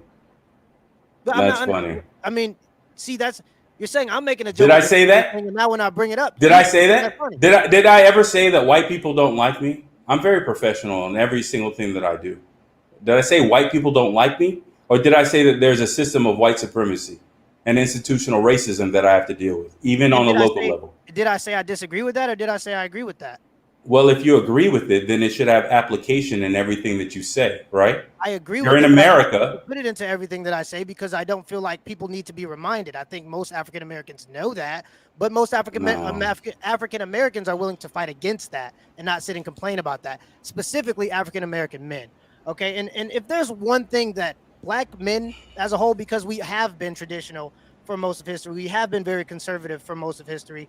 If there's one thing that we can all get on board with, it is that we do not like a person that just likes to sit and complain. Okay, this is a certain mentality that we see amongst the worst of our people. And I'm not saying you're in that category in terms of just being the worst, but I mean, a lot of the people that have the same argument don't want to find solutions. And when I've asked you about solutions to these problems, I really haven't heard. I gave you a solution. I gave you one. I said that you should use the history in this country of white supremacy and institutional racism to actually apply it going forward to any sort of advice you give people for relationship building. Did I not say that? Or did you just not hear it? Y'all keep the super chats coming. We're going to go ahead and let you still got more stuff? Go ahead. I mean, we could just let it go. We can let it keep flowing. I asked you a question. I understand. See, what you're doing right now is you think that it's funny because you're getting these little dollar super chats or whatever. You think that that's fun, that you're building your platform off of my entertainment value. It's more and than that's fun. Cool. It's profitable. And that's cool. That's cool. But what I'm doing is I'm talking to another grown ass man. I'm talking to another grown ass man. The only person who I'm focused on right now is you. And I'm speaking directly to you. So I asked you a question. Do you have an answer? What was the question again? I'm sorry. Well, I'll continue the sideshow for a little bit longer before I think people will get disinterested. But for now, it's doing well. So we're at 9. Let's get to 1K. We're at 935. Let's see if we get to 1K. Let's continue. What was the question again? We can keep going because this doesn't end. And I've had these debates and I've had these discussions with people that don't want to take accountability for their lives, and it doesn't end. I mean, you can always find some reason, something to blame. My guy, like you know, and you're an engineer, so you should get it. Wow. You should understand what it's like to have to work from the bottom. And I'm not trying to relate to you in the sense that you got to completely agree with me, but there's some people that just don't want to do stuff, and you can't blame that on white people. You just can't do that.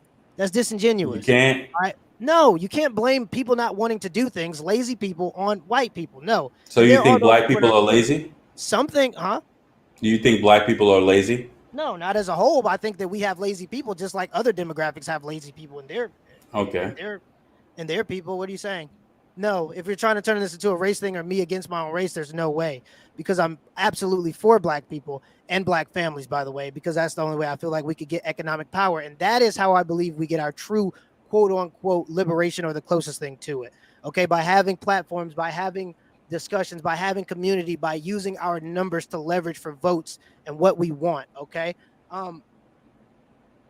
Here we go. We got So, fighting racism with racism is still racism. You are racist, Jesse. Point blank. Period. oh See, like I said, Lord, that's here's so the thing. ignorant. That's so ignorant. Only, That I is get so where you're ignorant. going. I get it. All right, but the only people that enjoy this conversation are people similar to you and women No, and black women, because no, black women love this kind of mentality. They love to say that no. they're things, and this is nothing against black women. I love y'all. You feel me? All right. I'm married to one, by the way, Wow. and I am going to say black, not ADOS, whatever. I didn't say ADOS. But anyway, yeah, the only thing that we can all agree with when it comes to, other than people that have this mentality and black women, everyone hates it. Okay. Black men don't like this mentality because this is what people think that we have. And this is not most black men. Most black Really? men are hard workers. Most black men have Really? worked their way into middle class. Okay. And yet, what is the group wealth of black people in America? What is our percentage of the wealth? Not as high as it could be, but we're working on it. That's the whole point. Wow. No, that was a specific question that you should know an answer to. What is that? What is our percentage of America's wealth as a I do group? not have all of the statistics in my head. What are we talking Okay, about? That's what Google's for. That's our it's 2%, and the bottom 50% has a negative wealth rate. I'm talking about wealth, not income. So depreciating, that's net. We have a negative wealth rate when it comes down to the bottom 50%. Most of our wealth is concentrated in the top 1% of the 1% within our society. So what do we then do with that information? Do we just sit and die? Oh, okay. So see, here's what we do with that information, right? So we can't reprogram. Let's use words that you can understand. So we can't reprogram women in hypergamous relationships, right? We can't deprogram. We got Shannon Bolden, by the way. I'm sorry. I get where you're going. We got, because it is still a show, so I got to do the whole thing. But we got Shannon Bolden, by the way, saying Team Jesse. Let me know if y'all agree with what Jesse say. All right, I'm saying that I agree with him too, but I don't think you're picking up on that. I think we're in the same spot. I just say, well, I mean, these problems are here, but what are we going to do going forward? And you're kind of more, it seems like, on the lines of, No. I'm gonna take a small history of white supremacy, a small legacy. The purpose of white supremacy is wealth deprivation, so that we become a slave class, right? When you talk about the 13th Amendment didn't abolish slavery. It just made slaves of the state. Based off of the 1871 decision of the Supreme Court, all prisoners, every single black male in a prison, is legally defined as a slave of a here we go. Look, here, and this is what we're talking about here. We have another African American woman, black woman, whatever it may be. I agree with Jesse, okay? And this is what I say. The people that are going to agree with you are going to be black women and people that have... I told you, what did I tell you? I'm having a conversation with you, man to man. I don't care about them. I'm not even looking at the chats at all. So let me finish my point, and I can show you how a link between history goes to advice, relationship advice, right? So we can't... on point, Mac Twine. Keep them on point. Send another one. Keep them on point. Wow. We cannot reprogram women's hypergamy, right? Yes or no? I completely agree with that. Yes. So if we can't reprogram women's hypergamy and our wealth rate is negative for the most part, how can we address that going forward? How can we say that, hey, black men, you've been working in this country for 400 years and your wealth rate as a group is only 2% of the wealth. But hey, do what you can in order to get up your money, in order to be able to get a relationship where a woman could actually use the hypergamous mindset to actually respect you in a relationship. How can you, as a relationship person who's targeting messages to black men, what do you say to them if you're a broke black man and you are plagued by generational poverty? What are you telling to those individuals in order for them to be able to get their money together, in order for them to have a healthy relationship with the black woman? Because you can't take out the hypergamy. So how can you actually advise that? What would you tell them? So what are you insisting I tell them that you got to be? I'm asking you. No, I'm asking you. I know what I would tell them. I'm asking you what you would tell them in that situation. Given that history and those facts, what would you tell them? Given the history that black African-American men and women, or because black men have been held down economically. No. Specifically that our current wealth position is only 2% of the wealth, even though we represent 14% of the population. What would you tell that? What that means? What you're saying in that situation, and the bottom 50% is negative wealth, has a negative wealth position. What you're saying is the majority, not the exceptions like Kevin Samuels, not the exceptions like me, because I make over $100,000 too. That's still me being an exception, right? That means that if you randomly pick out a black man, he's most likely going to have a negative wealth position. What would you tell him in order to have a healthy relationship with a black woman who's hypergamous? Do better. Work exactly. hard. So you have nothing for them. You know what I would tell them? I would tell them, hey, what that woman has to understand is that's your lot right there. You're not going to get any better than that. Your situation, your financial situation is going to be slightly marginally better if you're together in a relationship, but you're going to have to deal with that financial hardship going forward. That's the price you're paying to create this family unit. And what you need to know going in, before you even say I do, before you even worry about all the good stuff you assume is going to happen in that relationship, you need to understand why you're creating this relationship. If you're creating it to make children within this relationship, y'all have to stay together. If you're creating it to make children in the relationship, you have to respect him enough to put him at the head of that household, regardless of the financial situation. And any sort of ideas of a traditional relationship where he's the breadwinner or you're the homemaker, you're gonna have to throw that out the window and try your best to shift those roles however you need to in the interest of the child or the children involved. And whatever relationship stresses you deal with, you're gonna deal with them, because society has an interest. Just like I went back to with the Willie Lynch, the Negro marriage. They have an interest in breaking up your home and having your children raised in a single parent household. So that's the advice I would give them. And that's based off of the history and based off of the present. How is that telling them to give up? How is that telling them to let the white people hold you down? I didn't say that in anything that I just said, did I? But I did contextualize it into these are the hardships you're going to actually face.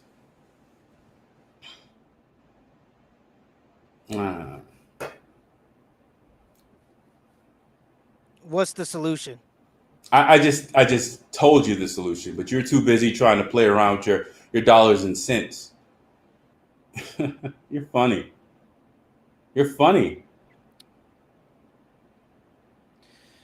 Jesse, I don't know what you want to do with this mindset. Where are we going to go with this? I mean, do you want to We're not going to go anywhere. What descendants of American slaves need to realize that the pimp or the pulpit pimp is no longer in the church. He is now outside of the church trying to sell you products. And people like you, people like Kevin Samuels, people like Dr. Umar Johnson are all in the same nice little cauldron trying to sell products to black people, or specifically to descendants of American slaves, in order to get rich off of your pain and suffering by giving you solutions, what he keeps on saying, by giving you quote unquote solutions that are not really solutions. Because if their solutions are devoid of your history, they can't accurately summarize your present, and therefore they can't actually do anything for your future. So people like you should be ignored. That's a solution. Okay. All right. I get you, Jesse. So just keep on ignoring me, brother. I appreciate you coming on. Run. It's okay, brother. Oh, wait, I shouldn't say brother, because I don't know who you are. So until I know where your parents came from, I'm not gonna call you brother. You could be from Nigeria. You could be an Igbo Nigerian for all I know. Okay. We get it. All right. So, Okay. Yeah, we are you do. like at what point am I not running? At what point are we just like We're done. You basically want to. You basically just want to be a nice little referee. Use a nice little Wendy Williams, a nice little gossip girl, and use this oh, situation with Kevin Samuels and Umar Johnson to get content for yourself without actually analyzing it. And you just want to get people here riled up on both sides of Pepsi versus Coke without realizing that sugary beverages could possibly give you hypertension and diabetes. See, right? I'm on the side of telling you that both of those individuals are toxic to you as a black person or specifically as a descendant of American slaves, and you're just worried about whether or not content can be We are generated by almost those there. two People individuals. keep liking, Yeah, keep doing the yeah, stuff, yeah, keep doing it. yeah. Okay, we're You're almost on there. We're some 7 people you're on away. some good shit. Continue on Yeah. with this. I think people are loving this idea. Let's keep going. I mean, we're 7 people. I mean, you're contributing to this quote unquote I capitalism, this told whole you. idea Listen, that you're I'm throwing. a grown man This is talking what to I another do. grown Jesse, man. Jesse, this is what I That's do. what you do. Okay. Hey, This is what hey, I do. keep on doing And it. and I Keep have on doing it. this is what I do. And I have the the, the videos to back me up on this. I am, like I said before, I want black men and women to be. Do you have a channel, by the way? Do you have somewhere where some people who agree with you can go and 1K, baby, we there. Do you have a channel where some people who agree with you can go and listen to what you have to say? I don't really care about promoting a message. If my channel is the same channel that was on here before, none of your business. But at the end of the Okay. day, Well, at the promote end of that. the This is day, what I'm doing for you. I'm not promoting anything. I put out my opinions. If people hear it, Thank y'all. We got 1K up in the building. All right, y'all. I get it. I understand, guys. I get it. For those that are new coming in, there was a guy named Jesse that was just on, and the whole point of this conversation was just to discuss: do you think that Kevin Samuels and Dr. Umar Johnson can sit and have a debate? And what Jesse kind of did was prove the people who are the naysayers a little bit right. Okay, there's this idea that our intellectuals can't get together and have a conversation because they are too emotional. They are too emotional about these topics. And when I said, Kevin Samuels and I think Dr. Umar Johnson can hold his own, I think they do well against each other. There was the idea that that Dr. Umar Johnson would play the race card, and this is where we be for the next 20, 30 minutes, hour. And this is what just happened on the channel. All right. So if anything, it just proved the point. I'm sorry, guys. I can't get behind this notion that you can't do anything for yourself. All right. As black people, black men, black women, you got to go out there and get it. It's going to be harder than for you than other people. Sure. I get it. All right. But you do have to figure out your own way. That's how it is. If you don't figure out your own way, guess what? You just sit and die. No one's going to care. No one's going to come to save you. No one's going to come to protect you.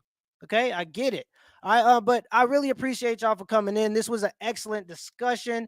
I'm sorry to have to end it at my peak, but I gotta go ahead and go, y'all. I've been on it for a while talking to Jesse, but I enjoyed this conversation. I think his channel was what was it? None your business. I'm not sure. He talks about race and how it affects black people in the current America. If that's something you follow, if that's something that you like to hear, if that's something you feel like you can relate with, you could go listen to that. But over here, I talk about controlling your own destiny and being, a part of the solution. I like to try to find solutions. I like people that are willing to go out and become their own quote unquote boss, people who are going out willing to apply their skills, not going to universities, maybe trading it out for trade school because people need to learn how to do things instead of just have information. There are so many people that have this rhetoric, but then they go on to get degrees in universities where they're subject to white quote unquote institutions. You get what I'm saying? Why would you then go on to be an engineer where you're subject to white institutions? Learn a trade. All right, people learn trades, and I guess is engineer counted as a trade? Learn a trade, people, so that you don't have to be subject to these things that people say are oppressing us. And even if they are, you have to find a way. It's that simple. God bless y'all, folks. Appreciate y'all for coming in. Till next time.